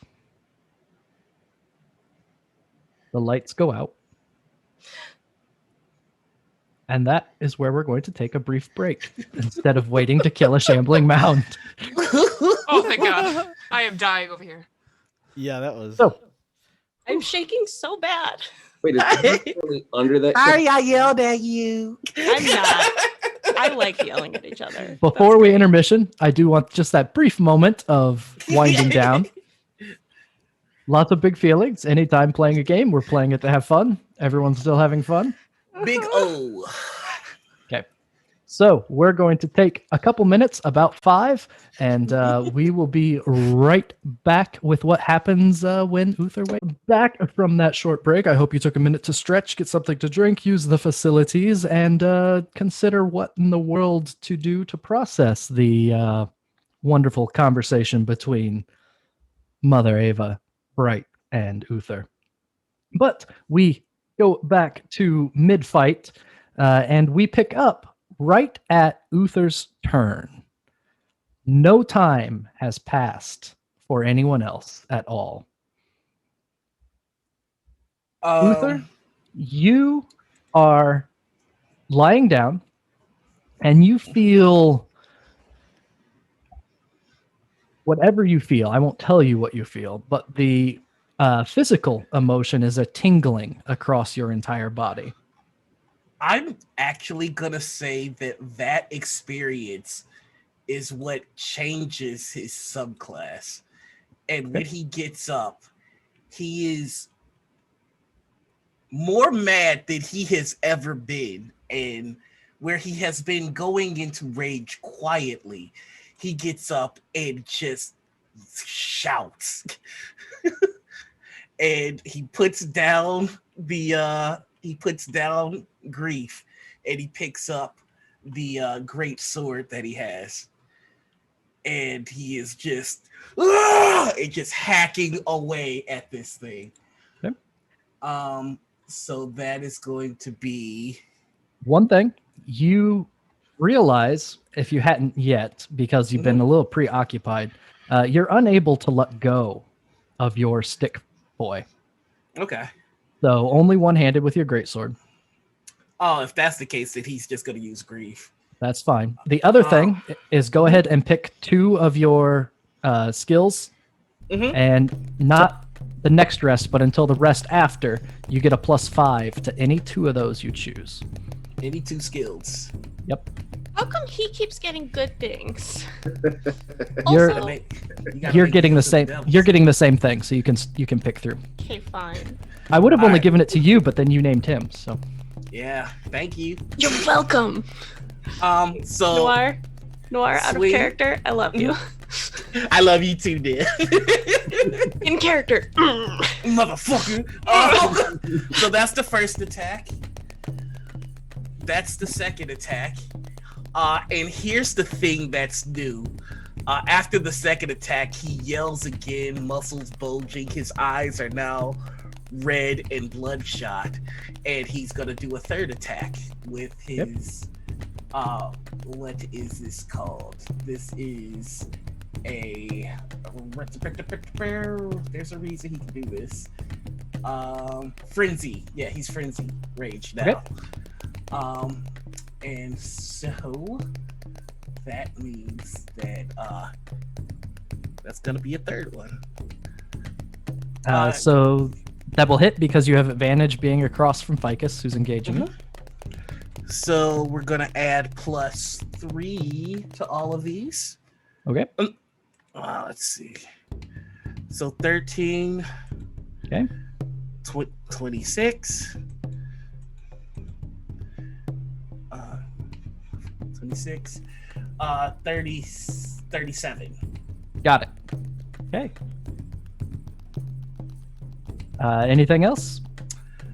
That's his turn. He does not look like he's really paying attention to what he's hitting. He just looks like he sees something moving and it needs to get cut. Got it. Yeah. Ficus, go ahead and take your turn. This shambling mound is on its last legs. You said 37, right? I did in fact say 37. It's actually 38. I can't math. All right, I'm giving it one more hit point. No! Oh! No!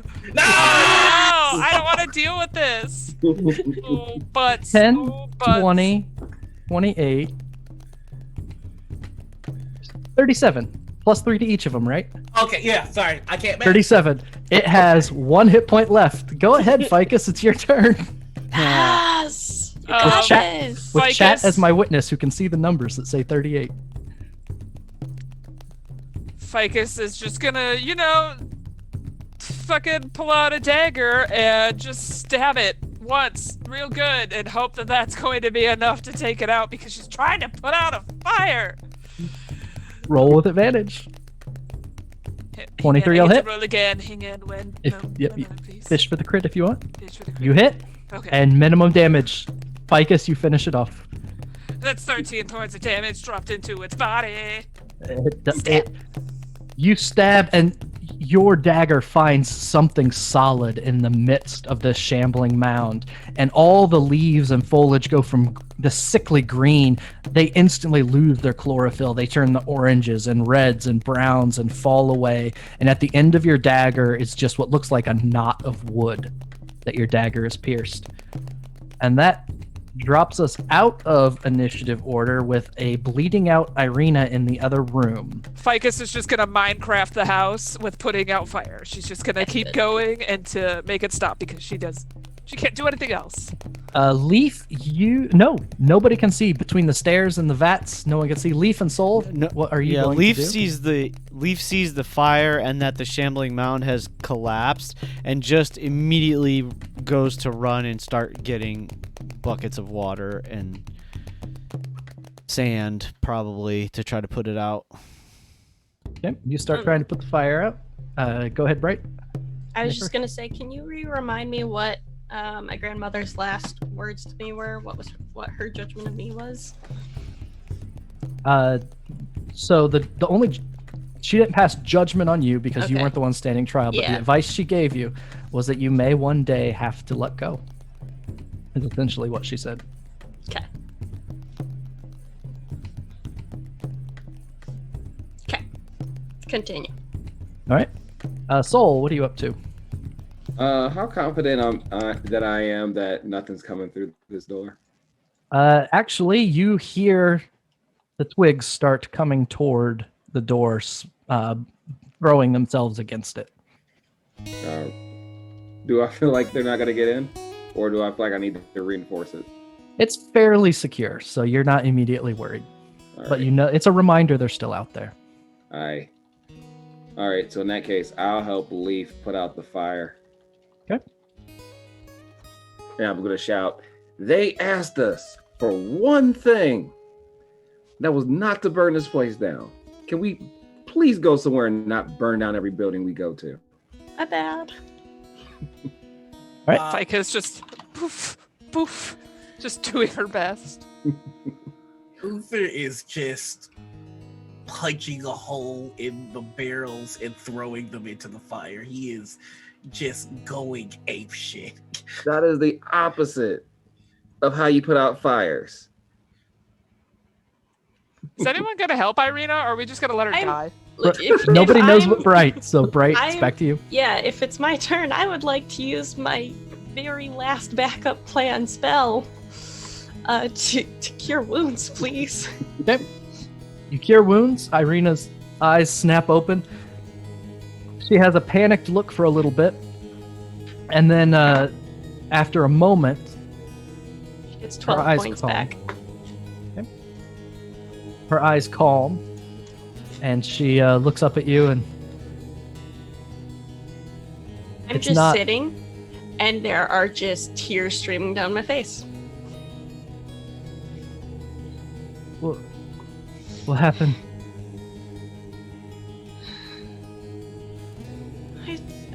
I don't know. It's dead. That's good. I saw it fall. And I'm just like sitting with Ireena's head in my lap, like not moving, like leaned up against this door that I never got out of. She is alive, though, right? She is alive. Okay. Yes. The only After- thing not alive is the enemies and my dog.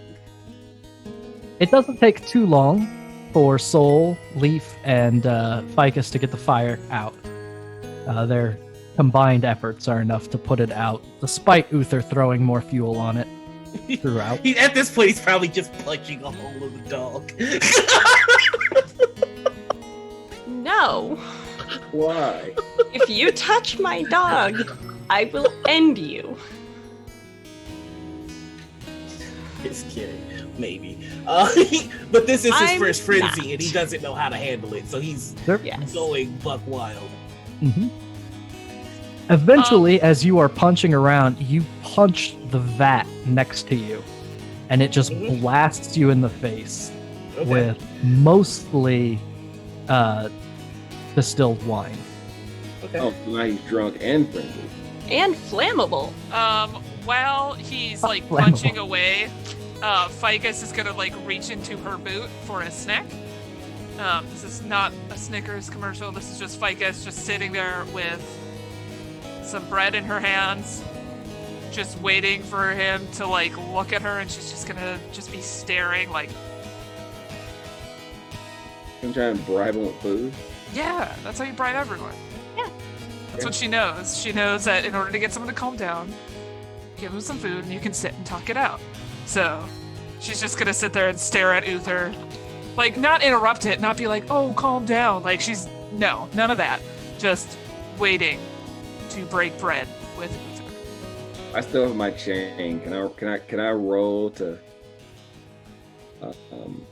tie up Uther? I don't want to do that right now.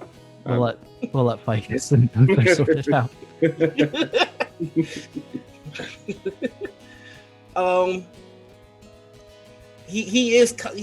There's body language of him registering you as an enemy. Big. I guess I'll stand strong in it. Just like him giving me a once over. She's just gonna be like,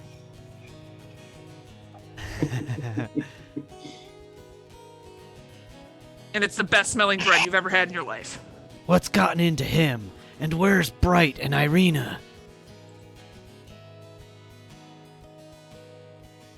Anyone? Where is she? Passive perception. I mean, Ireena's conscious, so if Ireena chooses to answer, So hearing Leaf, Ireena goes, we're back here. Been Alright, better. Yeah. Everyone alive. So now that the fire's out, Leaf will run back there and look at the two of them and say, "Oh, what happened? Are you all right?"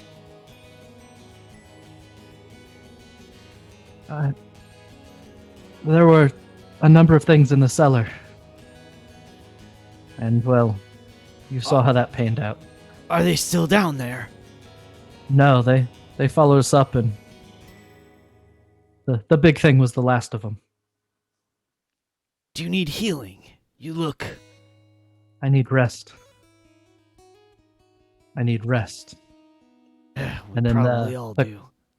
Calm, strong demeanor kind of passes, and the much less confident look crosses Ireena's face.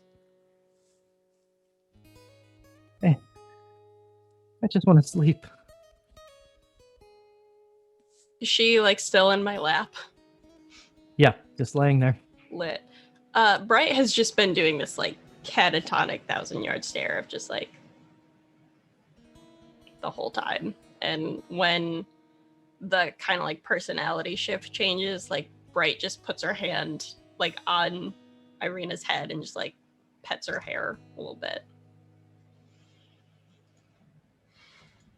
While this is going on, Ficus has like started disarming herself, like putting her knife on the floor and her sword on the floor and her bow is on the floor, and she reaches into her boot and pulls out another piece of bread, trying to make herself very, very just homey and very reminiscent of their first interaction of Uther in a rage with Ficus, like taking it all the way back, like a whole fucking week or whatever. Yeah, really. That they've Yeah. The nostalgia factor. Remember you know? last Tuesday? Remember last week on Nostalgia. this day. It'll get you. Uther's gonna get in Fig's personal space and just kind of kneel down. And he now has a level of exhaustion, and he just kind of puts a hand on her shoulder and says, "You should probably get away from me right now." You should probably eat. We haven't eaten today. At all. And I'm really hungry.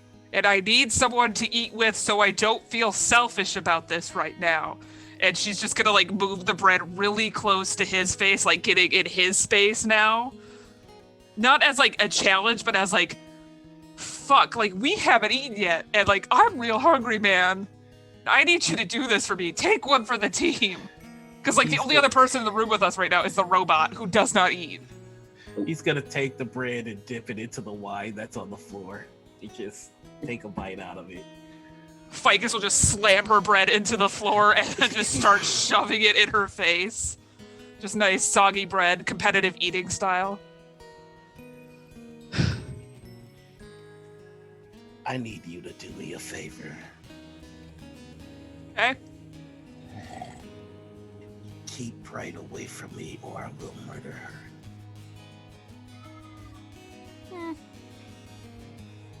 Okay. Thank you, Fig. Ficus will send a message telepathically to Bright and be like, not sure what's going on right now. I'm scared of Uther currently. Don't come out just yet. I miss you.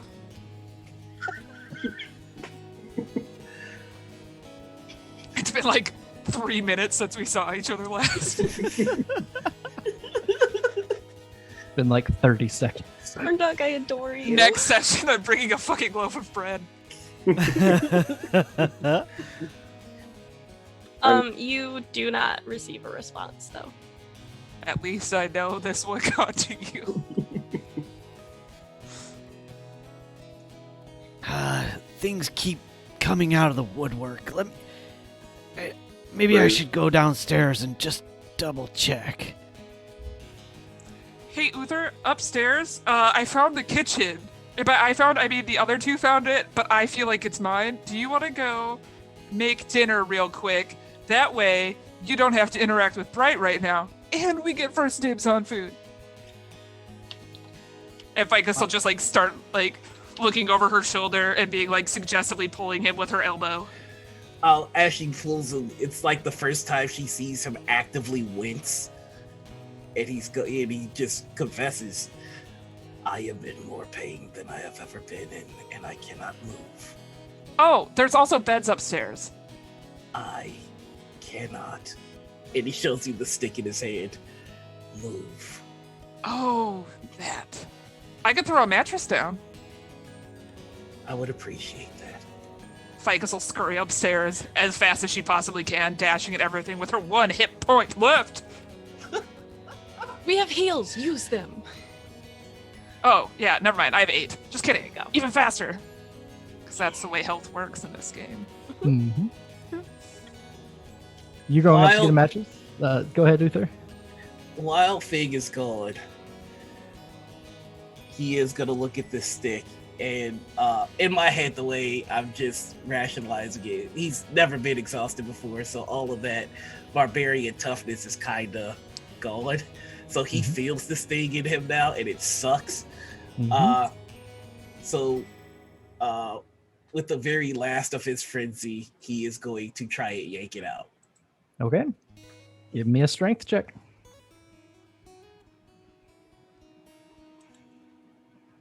Jesus, he's tired. Just, ugh. Well, hold on. That was wait. No, you said strength check, not athletics. So you take 11 damage trying to pull this staff off of your own arm. Okay. You can feel these tendrils tighten. It feels like they're wrapped around your ribs, tightening around your ribs. And there's that infantile feeling, that communication, just the empathy of panic that you feel course through your body. But it's not from you. It's from the staff.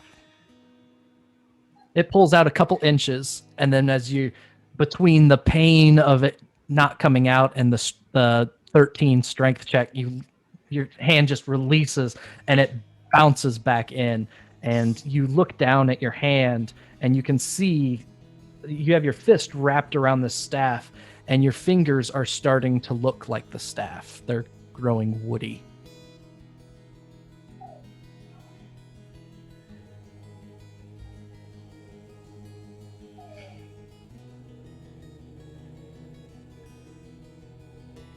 Leaf, Soul, Bright, what are the three of you up to?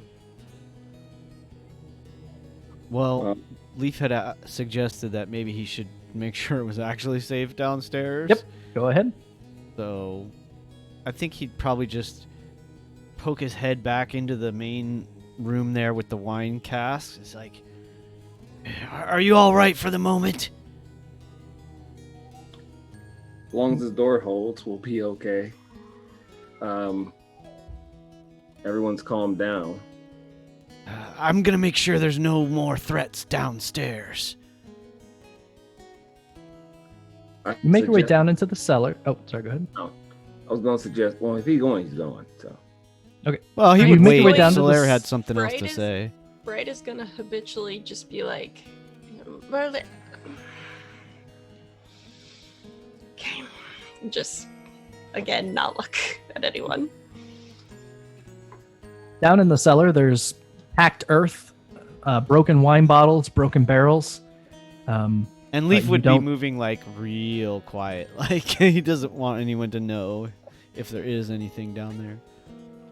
You can stealth if you'd like, but you don't find anything down there. Okay. That's fine. It's noticeably cooler down there, but it is empty.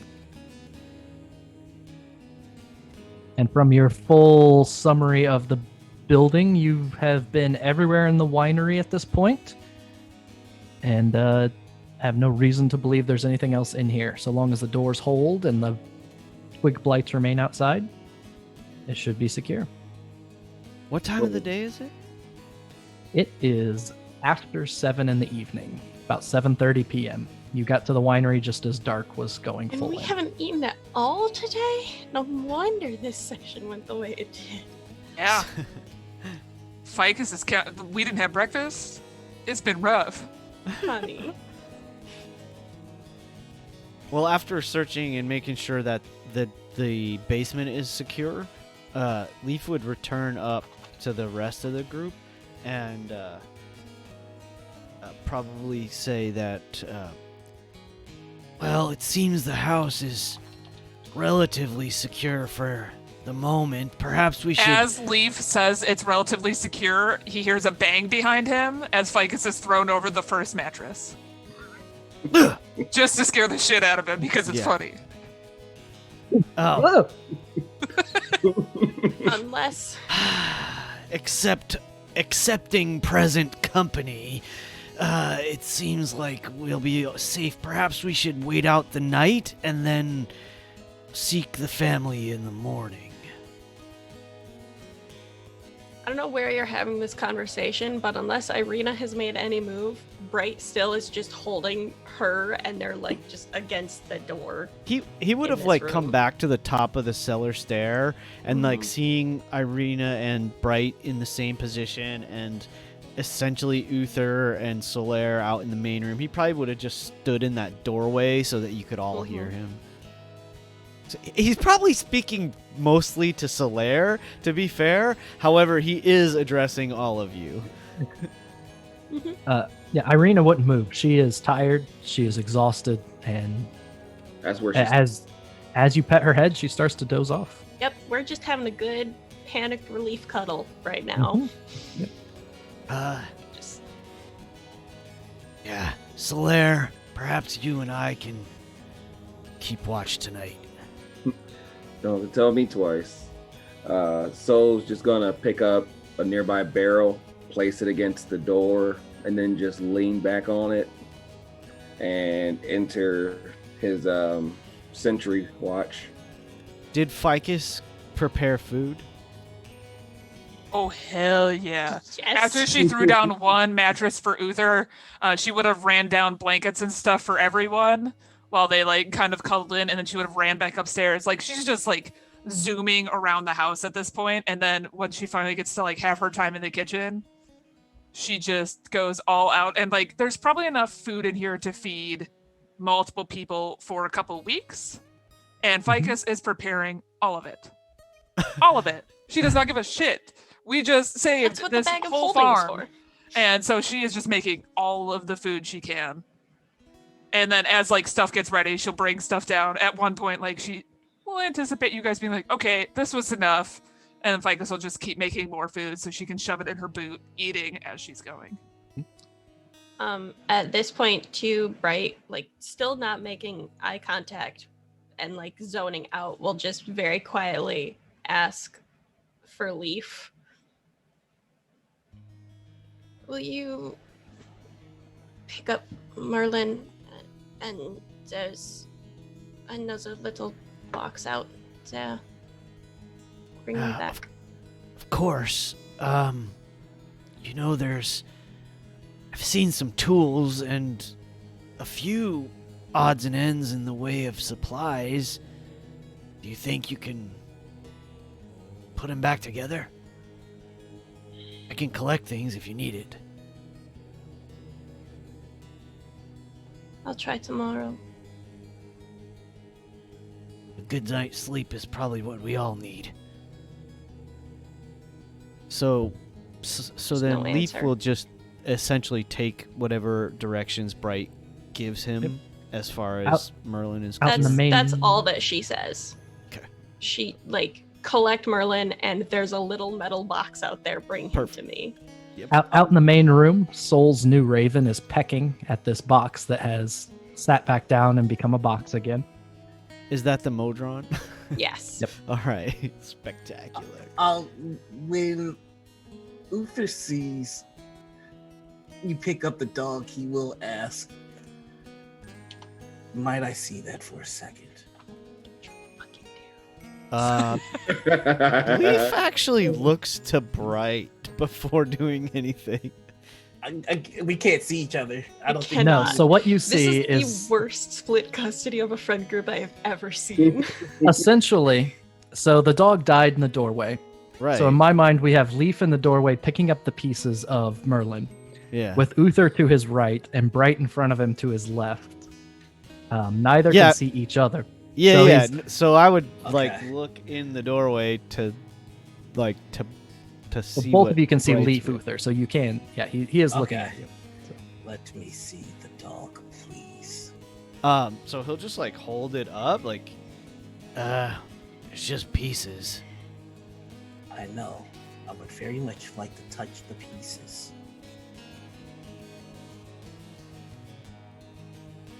Leaf is really suspect, but he brings it forward. Uther puts his hands on the pieces. And he casts Mending. Just to see if it repairs any of the damage. Let me check. It does it's- actually. It will start It to put it back shouldn't, together, no. but it won't It- wake it it back won't. up. Yeah. No. Yeah, Yeah. exactly. Yeah. If it's But it'll alive, be- it's fantastic. It'll for be a us. little bit more repaired than it was before. It's a little bit more repaired than it was before, yes.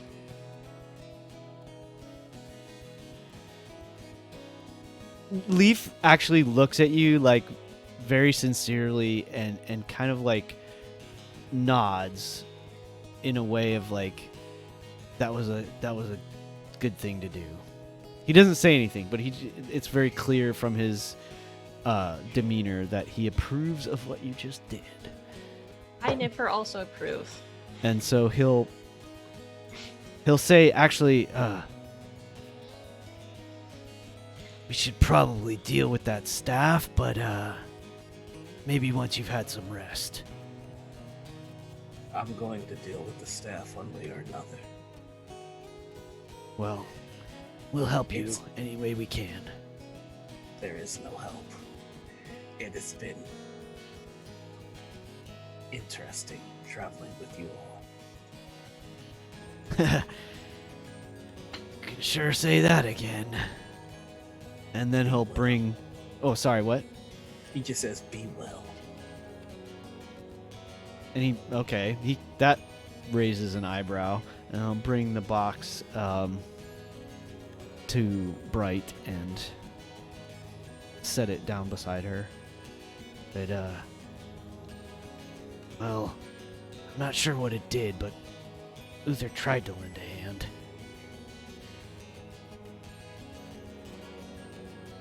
And then he's gonna go back out and find Cellar. Just post it. What's up? It's he would like to try to maybe have a very hushed conversation with Cellar. Mm-hmm. I'm sure you can tell, but companions seem to be stretched a little thin, physically and emotionally. I know I don't need to say this. It just feels like the right thing to say is,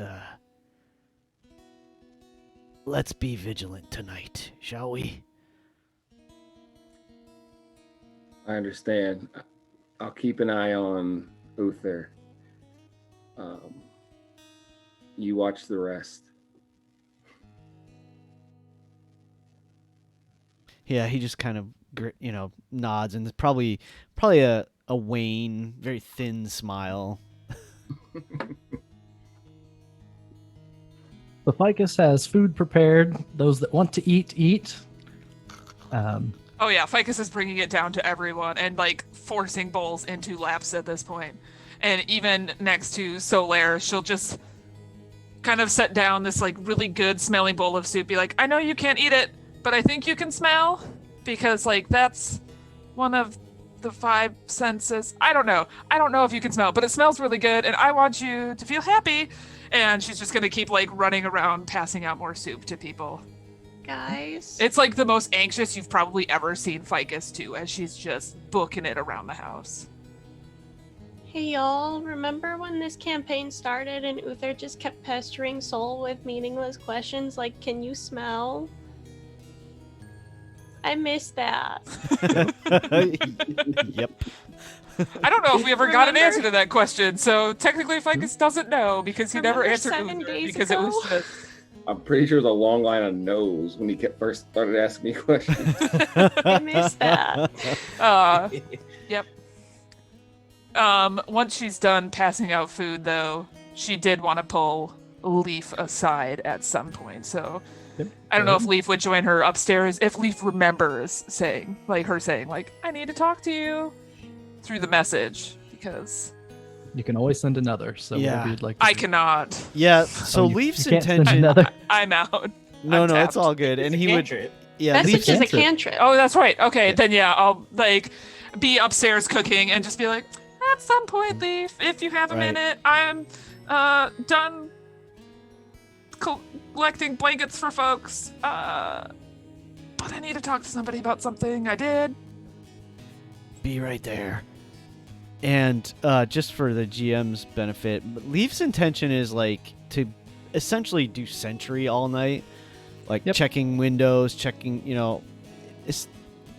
periodically walking upstairs and just looking out and making sure things are good. But at some point, he would easily, quickly run up to wherever Ficus is.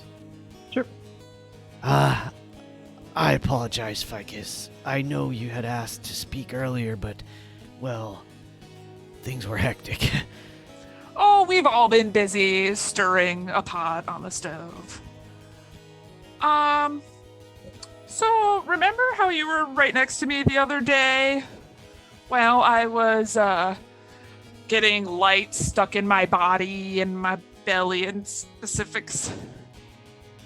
Remember how that happened in the house? Yeah. My god is inside my stomach. And it's a really weird experience. Basically, I've had the ability to take other people's pain away from them and put it in myself. But it's all going to come to me when I wake up in the morning. And it was kind of like when people were just about to go down in combat, and I just kind of like made sure they didn't by taking it myself, but I didn't take it in combat, so they don't know it was me. And they don't know that I took it from them. They just, we're blessed. I don't really know how it works. Okay. I feel like of everyone here, you've never made me feel dumb or small or like I've made mistakes. And I don't think what I've done has been made mistakes, but I could see where other people would say it is. And I'm very scared because I think I took on too much, and I think I thought I was bigger than what I really am. Oh. And in the morning, I think there's a good chance that I won't wake up. And I'm scared of how everyone else is going to respond to it. Oh, no. Well... I know Soul doesn't sleep, so I was thinking about possibly laying down by him, but I also don't want him to feel like he has to bring me back if he doesn't want to. I also know that you can heal, and Bright has stuff for healing, and Uther's definitely healed me when I've been unconscious before. But I feel like I've asked a lot of our healers before now, and now I feel like I'm asking even more because I don't know how much I've taken on, but I know it's more than I can handle. Interesting. So, being afraid is very reasonable. However, you have, well, interesting. Guess you have friends here. And I'd like to think so. yeah, it's odd. I'm usually not one to trust quickly, but, well, the five of us have been through a lot in a very short few days together. I, for one, wouldn't let anything happen to you if I was able to prevent it. And I doubt that Cellar or Bright or Uther would let that happen.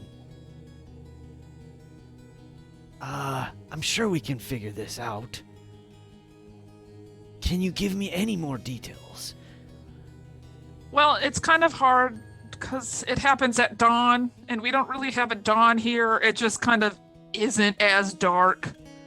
I think I'm not afraid of going unconscious or kind of, losing my life. If I was, I wouldn't have done what I did. I'm just afraid of letting everyone here down. I'm afraid of them thinking I made mistakes. I'm afraid of what they think of me because everyone's always thought of me as small or kind of punching above my weight class, as it were. I've always been that way. Where is Ficus right now? Like, where are we? Are we in the kitchen? Oh, we're in the kitchen. Okay. Ficus, I think Ficus has finally like put her hands down by her side, but she's like kind of looking up at Leaf, kind of looking back at the stove. Like she wanted something to keep her mind busy while she was having this conversation, but also still be able to have it. Okay, so Leaf would have been doing his best to like keep eye contact with you. So probably standing right next to you. And I think at this point he takes a knee right next to you, and you if you look at him, or possibly momentarily, you would see a very genuine and very broad grin on his face, and he just like puts his hands very gently on both of your shoulders and turns you towards him, and then just hugs you. He doesn't say anything yet. You just see this big smile on his face when he turns you to face him, and then he just like envelops you in a hug. If you don't resist it. I guess I'll hug back. So he squeezes her for a moment, and it's a nice firm, it's not like one of those like crush your ribs hugs, but it's one of the ones that's just like really firm and like, you know, how I want to say it. It's like, it's not one of those weak kind of just like, oh, quick pat. It's definitely like he holds you close, like he cares for you. And you probably notice that, you know, his fur, he's got essentially cat's fur, so it might be softer than you might imagine. And he doesn't hold it for an awkwardly long time, but just long enough to know that, like, you know, this person cares about you. So after a few seconds, he like puts you back kind of at arm's length, you know, like still has his hands comfortably on your shoulders of like just reassuringly. Really, all it is 100%. He's just trying to reassure you, and he looks in your eyes and he says, "Ficus Fig of the Forest, you are as capable, if not more capable, than everyone in this group. You know that, right?" She'll just kick at the ground and break eye contact for the first time since they left the hug. So he'll drop his hands at that point to kind of like, you know, respect your spaces.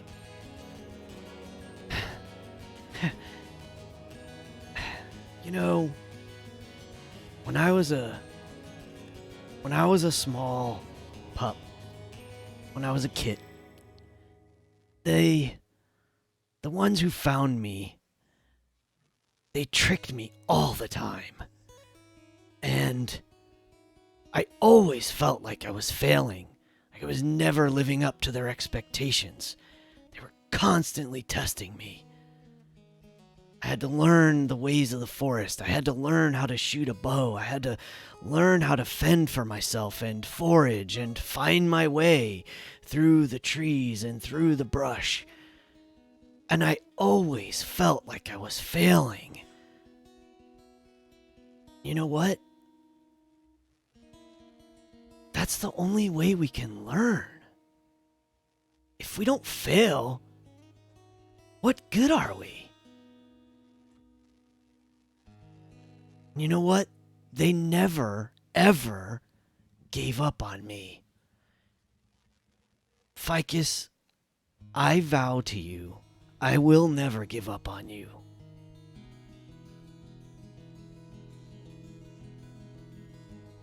Ficus will just look up.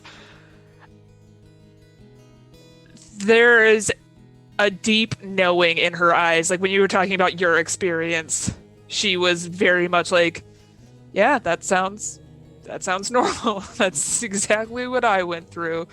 And she's just like, it's just like a very knowing exchange.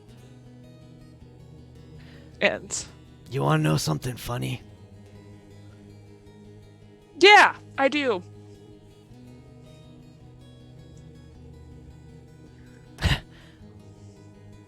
I've actually never shared this with anyone. My first few years that I remember, I actually thought I was being raised by wolves. Wolves. Wolves. Yeah, no joke. You see, some of the rangers that found me were actually shapeshifters, magic druids, the like. Yeah. They could change their forms. Mhm. Yeah. So I spent the first few years of my life basically thinking I was a dog.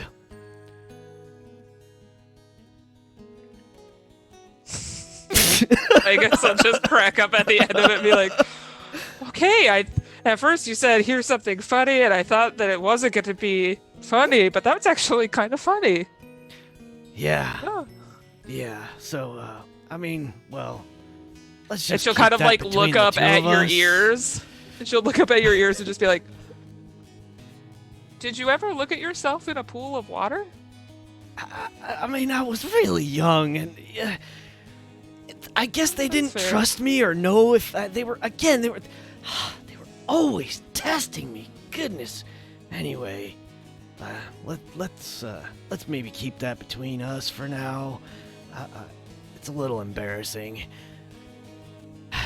but yeah, I promise I won't let you down, no matter what. We'll figure it out in the morning. Yeah. Second question. Can you help me throw some more mattresses over the edge? I only threw down one for Uther, but I think it would be nice for the others to have mattresses to sleep on, and I don't think anyone wants to climb the stairs currently. I'll take care of it. Thanks, And by the Leaf. way, if no one's ever told you before, you're an amazing cook. Thank you. And that's when Leaf will kind of walk out to find mattresses or whatever, blankets. While they were having that conversation, is there any chance I could have taken a step outside? I'm going to delay what we do with you and your staff. God. If we need to, we'll step back to it before going to sleep. There's a very particular reason I asked, but it's cool. Are you okay waiting? I'm okay with it. Okay, then we'll hold off on that. Anything else particularly pressing before resting for the evening? Ficus is gonna put her bed right next to Soul and just kind of like look knowingly at Leaf. She's not gonna tell Soul what's about to happen, but Soul stays awake all night, so he'll notice, hopefully. Oh, we're delaying till after a long rest. Then. So then I I'm can fine. retcon it to where it happens before the long rest. Okay. but- Okay. Cool. Yep. That's. I need my HP where it's at. Yep, no problem. Because we're about 20 after, and I want to make sure we do the morning scene with Ficus. So if nothing else pressing, all of you finish your meals, lay down to sleep. Uther disappears for a moment at some point, but no matter what happens there, makes his way back. One way You or said the no other. matter what, so he survives it. One way or the other. Even Look, I'll buy a good table. I know we can't, but I'll buy a good table to make sure Uther gets back to the table. even if he's dead and wandering in as a zombie, Uther will come back in before night. I'm down with that. So, briefly, with all of you, Uther, the entire night, you dream of losing control and killing everyone you've ever met. One at a time through the course of the night. Leaf? When you say everyone, you mean everyone? Everyone? Yep. Oh dear. Oh, That means boy. he dreams of killing Strahd, so like he's happy. No, that It's also, also means Toby. killing Toby. Uh-huh. Everyone you've ever met Oh dear. slowly over time. That's gnarly. Right? You dream of being completely alone, of everyone else gone. Lee, you dream of being lost, not knowing where to go or what to do. Soul, you spend your trance continually seeing out of the corner of your eye a figure that you'd seen before. And Ficus, you open your eyes and find yourself sitting at the foot of a vast banquet table, the same one you dreamed of the other night.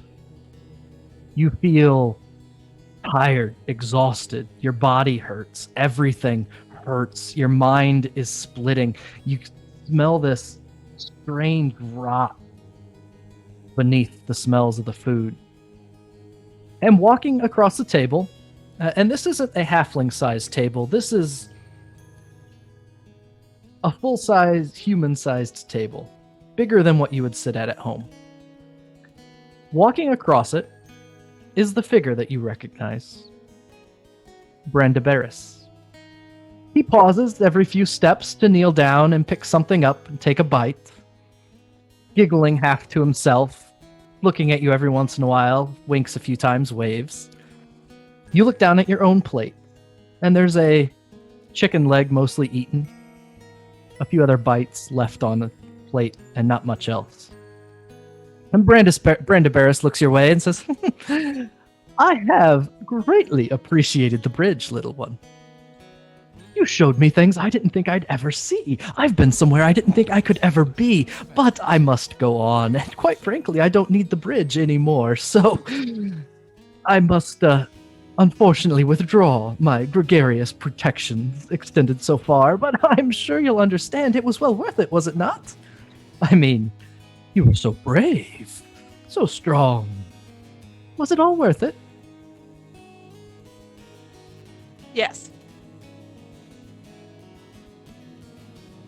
I missed so many times. Materializing in a chair off to your left is another halfling.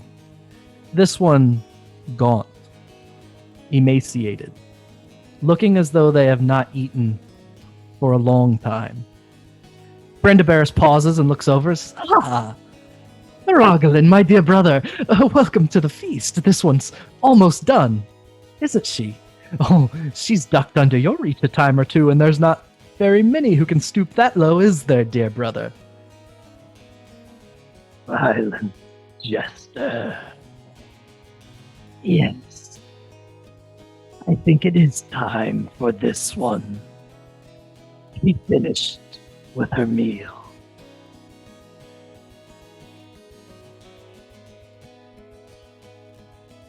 What do you say, little one? Are you done ducking? Ficus will stand up from her chair. I haven't been ducking.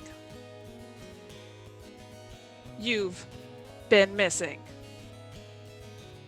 Haha, she has you there, brother. You have been missing. You must be getting slack in your old age, but I don't need her, so I suppose it just leaves it to you. Missing.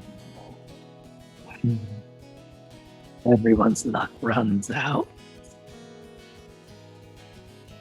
You feel a hand on your shoulder, and someone places a roll on the plate in front of you. Fist-sized, dripping in cinnamon and honey. Brothers, dear. Certainly you wouldn't be talking about this one being done at the meal. I mean, look at her. You look over and there's this powerfully built halfling that walks into view. He's wearing full armor, a sword at his hip. I, too, have seen much of the world, Barbarian, because of the marks this one leaves. And I have seen her as well. Strong. Brave. Resilient. I know very few who keep standing up as she does. Most would simply have given up by now. Aragalin, you know that certainly. They give up so soon, but this one, no. No. She stands for her friends. I think we should leave her at the table longer. Soralali, what do you say? On the other side of you, another hand enters view and puts a fat, juicy turkey leg on your plate. Coming around the corner is a congenial, warm, smiling halfling. Probably the biggest turkey leg you've seen in quite some time. She has carried herself well, Ireena. She's been a friend and generous. Given those who need it most compassion.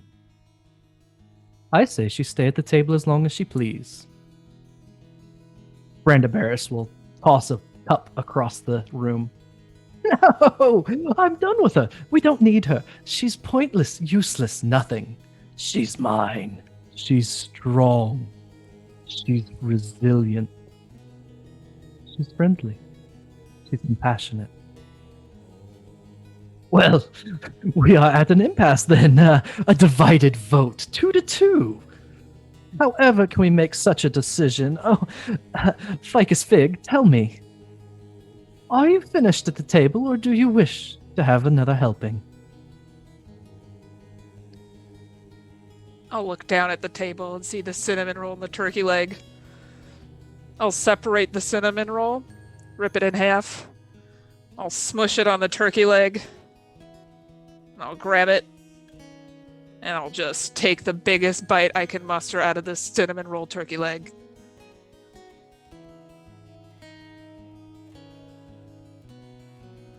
She wants to stay. Sister sweetest. Oh, sister dear. Sheila. A fifth figure materializes at the head of the table. And behind her, a brilliant light. Now this halfling has a sun-leathered face, hands marked by farming and hard work. But she looks down over the floor with a sense of authority. Ireena bows slightly. His sister, Soralali, curtsies. Even Aragalin, in his emaciated form, tilts his head. Behind her, the light glows, and a silhouette that you can't make out kneels next to her to say a few words before turning to walk away. Sheila stands. This voice that echoes with compassion of every warm, motherly voice you've ever heard. Ficus Fig, your time is close, but not over. This will not be pleasant, but I think, just barely, you survive. As the next morning dawns, the rest of you see Ficus's body start to spasm. Her ears begin to bleed. Bruises appear on her figure. A smell of rot wafts from her body. She shakes. Sorry, would She someone have a shivers. spell back at this point? She shakes. She shivers. Cuts appear on her arms and across her face and across her chest. And that is where we will pause for this evening. Thank you for joining us for our session this evening. We went a little bit long. We're going to hang out a little bit longer for any comments, questions, concerns, conundrums, or qualms that you in chat would like to offer, and any conversation that we as a group would like to have. Now, as far as your card goes, you can accept one level of exhaustion to roll a d10 and subtract that from the total damage you're going to take. So between now and next session, we'll figure out how many levels of exhaustion you want out of the more than 50 damage that you are going to take. I also forgot to roll hit dice before we tuckered in for the night. So Would she get her long rest at the morning? She'll get her long rest. Okay. So she'd be full hit points, health. minus the backlash. Okay. Yep. And I'm not going to do that math. Don't tell me that math. I don't need to know it. Nope. So that is it for now. Thank you for hanging out. Chat, if you have questions, feel free. There were a couple things we wanted to talk about, I know, and a couple things we should talk about. One of the big things that we alluded to just before intermission, and we paused to address it. So anytime there is RP conflict between characters, it's always good to make sure the players involved are still good and on the level. So we did intentionally pause to make sure everyone was good there. But I do want to kind of bring that up as kind of our first stop for this segment of decompression. There's a lot of conflict right now coming to a point. So how do you as players feel about it? That was awesome. I'm pretty chill.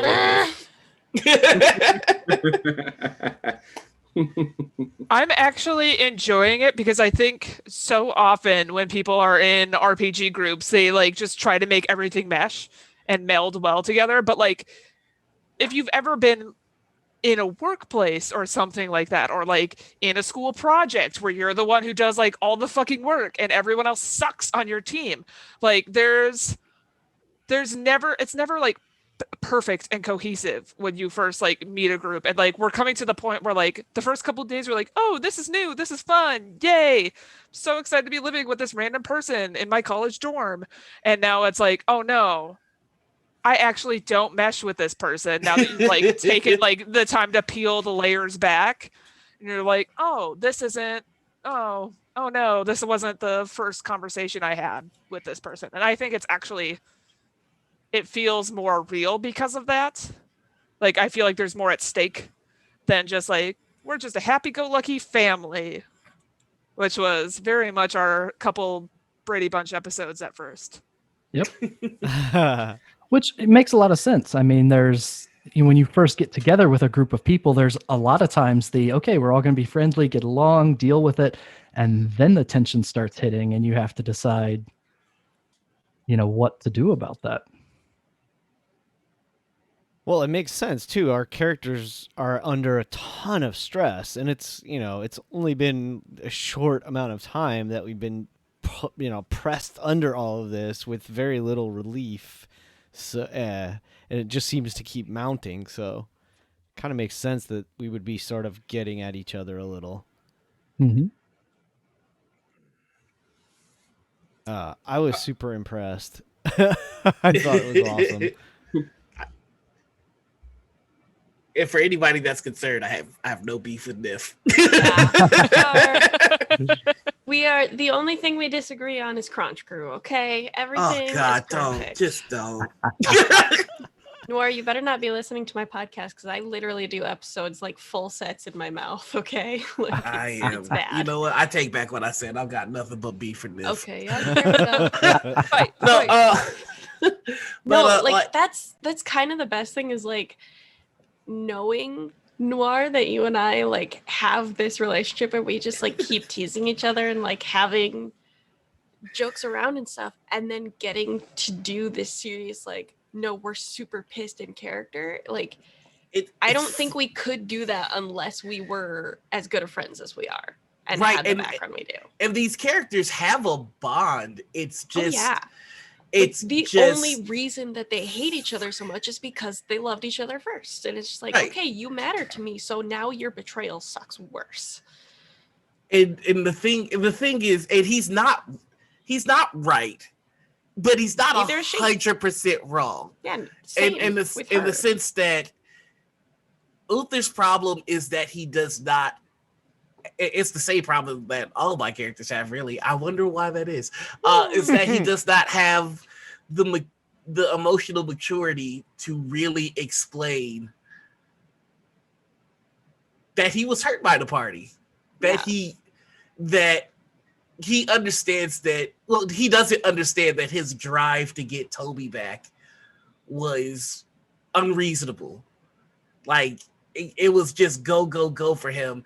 And every time it was like we should rest, or every time it was we should eat, or every time it was let's do this other mission, resentment grew. And like it started like a seed, and now it's a full on I gotta kill Strahd myself because these chuckle fucks are just gonna chill. and that's where he's at right now. Well, and I mean, like, Bright is coming from the complete opposite direction of, like, she comes from this is tradition, this is how it has been, this is how it shall be. And so for you to come here and be like, no, I have other ways of doing things, she's like, no, you can't do that. Stop doing that. No, that's wrong. Like, does not think of, oh, somebody else might be right in this circumstance. But also she just has such a sense of, you do not betray family. You do not take something that hurt a tribe member and then use it for your own gains. Like, that's never acceptable. And so, like, that's where she's at. She could care less that you were mad at us for going towards things. Like, that's fine. You don't have to agree with your family. You just have to support what they're doing. Like, you don't have to think that they're doing it right, but you can't not be there for them. No, I feel you can't abandon them like you did. Oh, see, that's an interesting point, because a line was crossed for him today too, in the sense that his agency was taken, like being put in a cage and silenced. Bright did not know that would happen. Bright would not want you to be put in a cage for sure. Like, but that has know marked what that meant. That has marked the entire Vistani for him as enemy. Oh yeah. Like if they get in this way, he has no qualms about cutting them down. It's just he met one cool Vistani, and like he was told that that's not the right way, and then the Vistani that are supposed to be cool put him in a box. So he's just like, you know what? Mm-hmm. So it's strange, and I mean some of the stuff that Bright said did hit, which is why he tried to tug the stick out, and also he's emotionally tired. Like, he's running on hurt here. Like, leaving Toby behind was the most damaging thing that he had done. And again, he does not have the emotional maturity but to you get never it there. had a lesson in like delayed gratification then, because like that's totally what it seems like. That's all that Bright focuses on, is like, you cannot have this now because it will be better to have it later. And like, she can't get that across to you. No, it's just he's always been, if you want something, move heaven, earth, or cut down anything in your way to get it. And if you don't, clearly you didn't want it that bad. So it's just like, why are we not fighting Strahd now? But the thing is, for them. I think what Nif's saying is really, really important, is that like Uther has this very single-minded idea that kind of determination, it has to be accompanied by a non-stop movement forward. Whereas for different reasons, Leaf sees things probably similar to how Bright does, whereas especially with regards to like the delayed gratification. So Leaf looks at the world the way that he sees like nature. You know, it takes long amounts of time for a tree to grow, but it can be the dominant tree in the forest if it's given time. And so he's looking at this as like, what is your rush? We need to be ready to face Strahd so that we know there's no doubt that we will take him down. It doesn't mean we're any less determined. Again, and you so have to remember the aspect of nature that he worships, which is death. Of course. Which is what makes you think you got time. Your whole deal is, everybody's just like, we'll get to it eventually. And his whole deal is, what the fuck is this eventually? I love it. You think tomorrow is promised? Like, I could kill you right now. Like, and That's how he thinks about it. Sure. I'm like, we're all one bad decision away from not being Oh, yeah. able to do the thing that I need to have happen, so Toby can at least be safe here. Yeah. And every second we waste doing something that's not killing Strahd, we might never kill Strahd. So we gotta But- kill Strahd right now. But taking time to make sure we're actually well equipped to kill Strahd is what's going to help us kill Strahd, not just going right now. And Right. that's where Bright's at, which Yeah, And is again- totally. But Again, Uther he doesn't doesn't see it that understand way. it. yeah. Yeah, Yeah. of course. Like If you really want to kill Strahd, in Uther's mind, you can do it with a rock and a stick. If you fail to kill Strahd with a rock and a stick, you didn't want it bad enough. mhm. That's You're- that's so flawed. yeah. It's like, I mean, I that's- love that about Uther, but it's such a flawed perspective. So It's also one of the perfect for being like you are an outsider and Bright is not. Like Yeah. she's grown up with stories of be afraid of him and like Mm. this is what he can do. So like she knows like we need to take the slow path. Like, come on, you can't do this. You don't know what you're up against like I do. And like she doesn't know how to get you to believe her. But look at everything that has happened with Uther in Barovia. know. Everybody tells him, Yeah. stop, we can't do it. We can't do it. And validate he's my like, fucking dice." move. And then it happens. Like, You I hate that the dice validate you No, so much. so the hardest thing I've had to deal with is no, well, it's not just the dice. I mean, dice are one thing, can deal with dice. It's I have never liked the trope of I'm the bad guy who kicked your ass, now go away. hmm And so for Strahd to get to the point of being pissed enough at you guys to actually directly attack you and then knock you unconscious and leave you there? No, I mean that's the problem that I have, and I've been trying to work through story-wise is I've considered for months having Strahd show up and kick Uther's ass. I just haven't been able to think of a story reason to keep Uther alive afterwards. Right. There is none.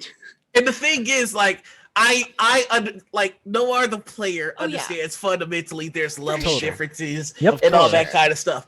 Uther the Barbarian, last of his clan that kills everything in his goddamn way if there's a problem, does not understand that.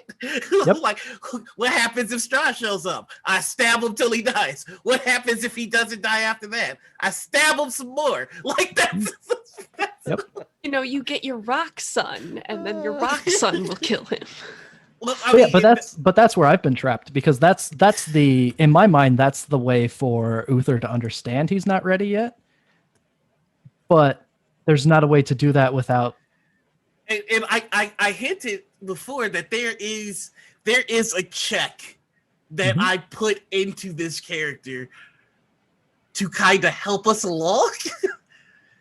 It just has not happened. Like, and I'm trying to make it happen. And every time we get close, it's just like, nah, fucking Uther. And I'm like, God damn this guy. Yeah, like sometimes I hate the things that Bright would do because it's like, no, just no, that stop holding grudges for that. Don't do that. And then I'm like, no, it's the character. Okay. And then I'm like, Noir's great. Uther's a dumbass. Hey, Oh, God. Corn Dog, how are you doing tonight? I'm doing okay. I think I was very grateful to have that like small moment with Uther because I think Ficus has been freaking out a lot. Like I've talked about it in a couple of our post-session recaps. Like I'm very worried about Uther. Like I being Ficus. Like Right. this was her buddy cop thing, and then she tried to do like buddy missionaries with Soul, and like even in that like little hello, have you heard about our lord? Like I think Ficus did feel like the small tinges of guilt because she was like, man, I wish Uther wasn't being such a dumbass right now so he could be doing this with Soul instead, because that's funnier to her. Like a barbarian and a metal, like, oh my gosh, that would have been so much more fun. And that's what she is here for. But for her, it was just kind of like, I don't know how to get through to this person anymore. And kind of like how you deal, like, even if it's only been a week, this was the way I communicated with this person and they're not responding anymore. And how, as a competent adult, do you figure out like ways to navigate that again? And so she had to like take that moment to take that breath, look back inside and be like, how do I get back to him? And like him even trusting her with like, keep me away from Bright, like she was just like, okay, he told me this, I must make sure this happens, like I will fulfill this so he feels like he can trust me, because I don't think he feels like he can trust any of the party. So that's why she was instantaneously like in Bright's head, like, don't come out, like don't do this, like I don't want to know. Number one, she also loves Bright dearly and she did not want anything terrible to happen to Bright. Number two, she was like, I am doing this for Uther. I am Uther's pal right now for this like hot 20 seconds before I start making meals again. And like, I think she wants it to go back to the way it was when they first got here, but she knows that it can't. And so she's still dealing with the dichotomy of like wanting what the past was to be the present and knowing that it can't, and like what steps need to be taken to get past it. Because your conversation with Leaf actually had me That was precious. Had me feeling bad because of the way Uther does see Fig, which is he trusts Fig more than anybody. Fig is always down to clown. But the problem is, like, no, like, for lack of better words, Fig is always down to clown. She just can't hang, which is the problem. And so he respects the heart, but it's just like, when I go full throttle, you need to get the fuck out of the way. Like, yeah. And he like, very much, Uther's favorite person in the world would be Fig in Soul's Body. Like that would be his favorite person. One day science will advance enough to get us to that point. I mean, I can make you a mech suit. That's a douchebag jock way of thinking about it. But that's where he is right now, because unfortunately everybody is tools right now because of that. You're a tool. You're a tool. Yeah, I mean, you are quite. Call me a tool. You are quite literally a metal man. I have. Yeah. And like I talked to last HP just about like when we were just discussing like what kind of magic item would you want someday, perhaps, and I was like, I don't know, fucking armor class, like every fucking time, like the dice have never been in my favor, and then I don't remember evasion 30% of the time, so that doesn't help. But like, and uncanny dodge. Dodge. Like, I don't remember anything. I literally had to write like, this is how you play your character out, because I haven't played a rogue at this level before. I always die sooner than this. So for me, it's just she knows that she has the capacity. She just needs to be better at playing D&D. And she is me right now, not Ficus. Ficus is doing her darndest. But yeah, I think she definitely thinks like, I am kind of squishy, but hopefully when I play my character better and remember that she can, take half damage and stuff like that, everything will be much better. Yep. Well, I'm super grateful for the RP that we got to get to tonight, and how apropos it was.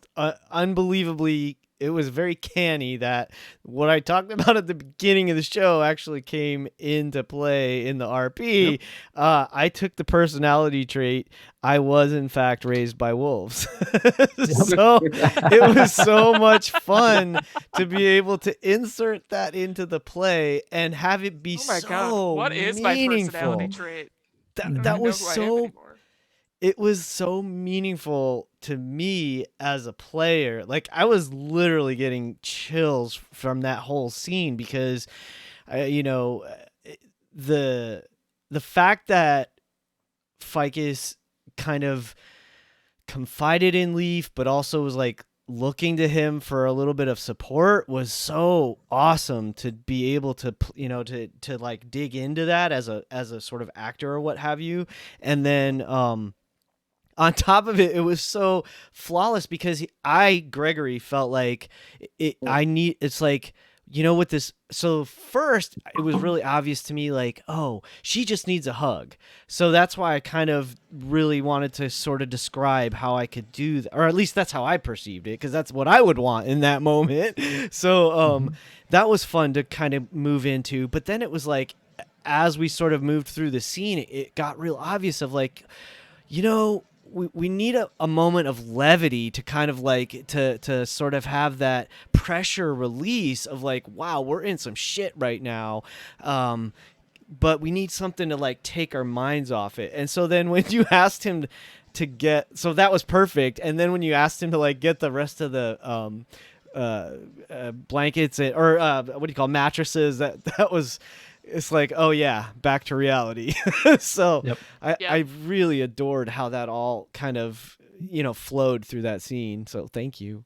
Yeah, and you hit the nail on the head, because when I was first thinking about this conversation, I was like, the logical person to talk to would be Soul, because Soul can't really show me on his face whether like he disapproves or approves of like what I'm saying. Like he can't give me like too much emotion, but it was literally like the hug instance. It was like, Ficus, I don't know what she would do if Soul tried to reach down and give her a hug and she was just hugged by a mecha man, because it's not like the warm embrace that like you think about having. And that it's literally like, this girl needs a hug right now, which deterred the conversation from being with Soul to Leaf, because she was just like, number one, Leaf and I are forest buddies. Like we've got that bond. But I think of everyone, like it wasn't a pity hug. It was just a warm, you are my friend embrace. And I think with Bright and Uther wouldn't have given her a hug. Uther would have been like, you're so stupid. In Ficus's mind is how she was like seeing it. Would have been like, you can't take this. Like you should have let me take this. Why didn't you let me take this? And then Uther would have been mad that Ficus put her deity inside her belly rather than putting it in his belly. So like for her, she was just like, Uther's just gonna call me dumb. And then she was just worried so much about the pity in Bright's eyes when she went to like tell Bright about like what she had done. And like she was like, I don't want to be pitied right now. I made this choice. I knew what I was doing when I made this choice. I'm fine. And so for her, it was like between Soul and Leaf, and it came down to just wanting a hug. So when you offered the hug, like when I go back and watch the stream, you're probably just gonna like see my mouth like half turn up, because I'm like, yes, this is exactly what I foresaw in my mind. That's awesome. Like what she needed. So yeah, and I hope I don't know if I conveyed it well. I really super wanted to express like respect. yeah, Like Leaf respects Ficus for who she is, but also for her skills. So it's like I that was sort of the subtext of everything I said, but I hope that was obvious. yeah. Awesome. Awesome. Well, Sweet. thank And by the you way, so oh, just as a quick little side, I still have 2 spell slots. I wasn't gonna let any of y'all die. Wow. Wow. Brag. Just holding out of those and bragging at us at the end of the night. No, that's not a Wow. brag at all. That's just like, throw I those. got you, And fam. I on love that y'all. note, with that though, we are going to wrap up and go our own merry ways. It's nearly midnight, and we're quite a bit over where we usually go. So I want to thank everyone for hanging out with us tonight. I hope you enjoyed this as much as I did, because this was a great deal of fun watching it play out.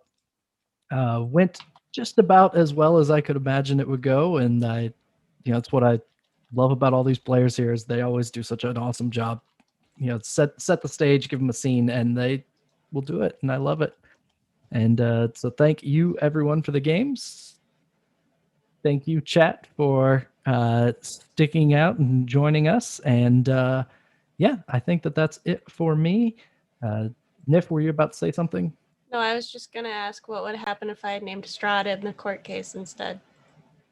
Oh, yeah. So You this can is just that's say- right. We were gonna say. Tell All right. You can just say TPK and we'll just be done with it. And Nope. just So let it happen. It's fine. We'd all be dead. It's fine. It's fine. one of the things that can be difficult sometimes with the good and bad tables, I use the same table for good and bad tables.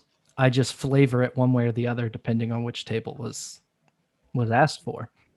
And the full text of that, it really, so the text of the judge is more of a, okay, you can punish someone that escaped punishment is basically what that you rolled came up with. But what I saw it as is more of an opportunity to address something directly, which I see as a good thing. It is the, okay, here is how, this is someone saying, I have this issue, let's deal with this issue. So if Strahd was the one called up, it probably would have been bad in the long run for the Vistani. Mm-hmm. It probably would have resulted in amusement from Strahd as he kind of dealt with these accusations, because he is someone that doesn't, the law doesn't apply to him in any way, shape, or form. Mhm. So you would have been able to have a conversation with Strahd, but in the long run, you That would would have have left. just distressed Bright Yep. even more. Actually, no. Honestly, the conversation with Uther distressed her more. Yep. So So I guess that. Good job. Good When job, you, everyone. when you realized that off the card, you knew it was gonna be me, didn't you? I thought it Never- would be. Yeah, you absolutely did. did. What was the other good roll we Well, got? Nobody else would have bet. So The other good is Soul has a familiar now. Oh, that's right, the familiar. I couldn't think of it. I was like, Yeah. what happened? I decided to name him Eclipse. Oh, my gosh. nice. Yes. Amazing. I love that. I love it so much. So if no one else has any last thoughts, then we will take off and see you all in 2 weeks. And I want to thank you for hanging out. And until we see you again, I'm Be gonna good. kill your bird. No, no, you're Or- not. No.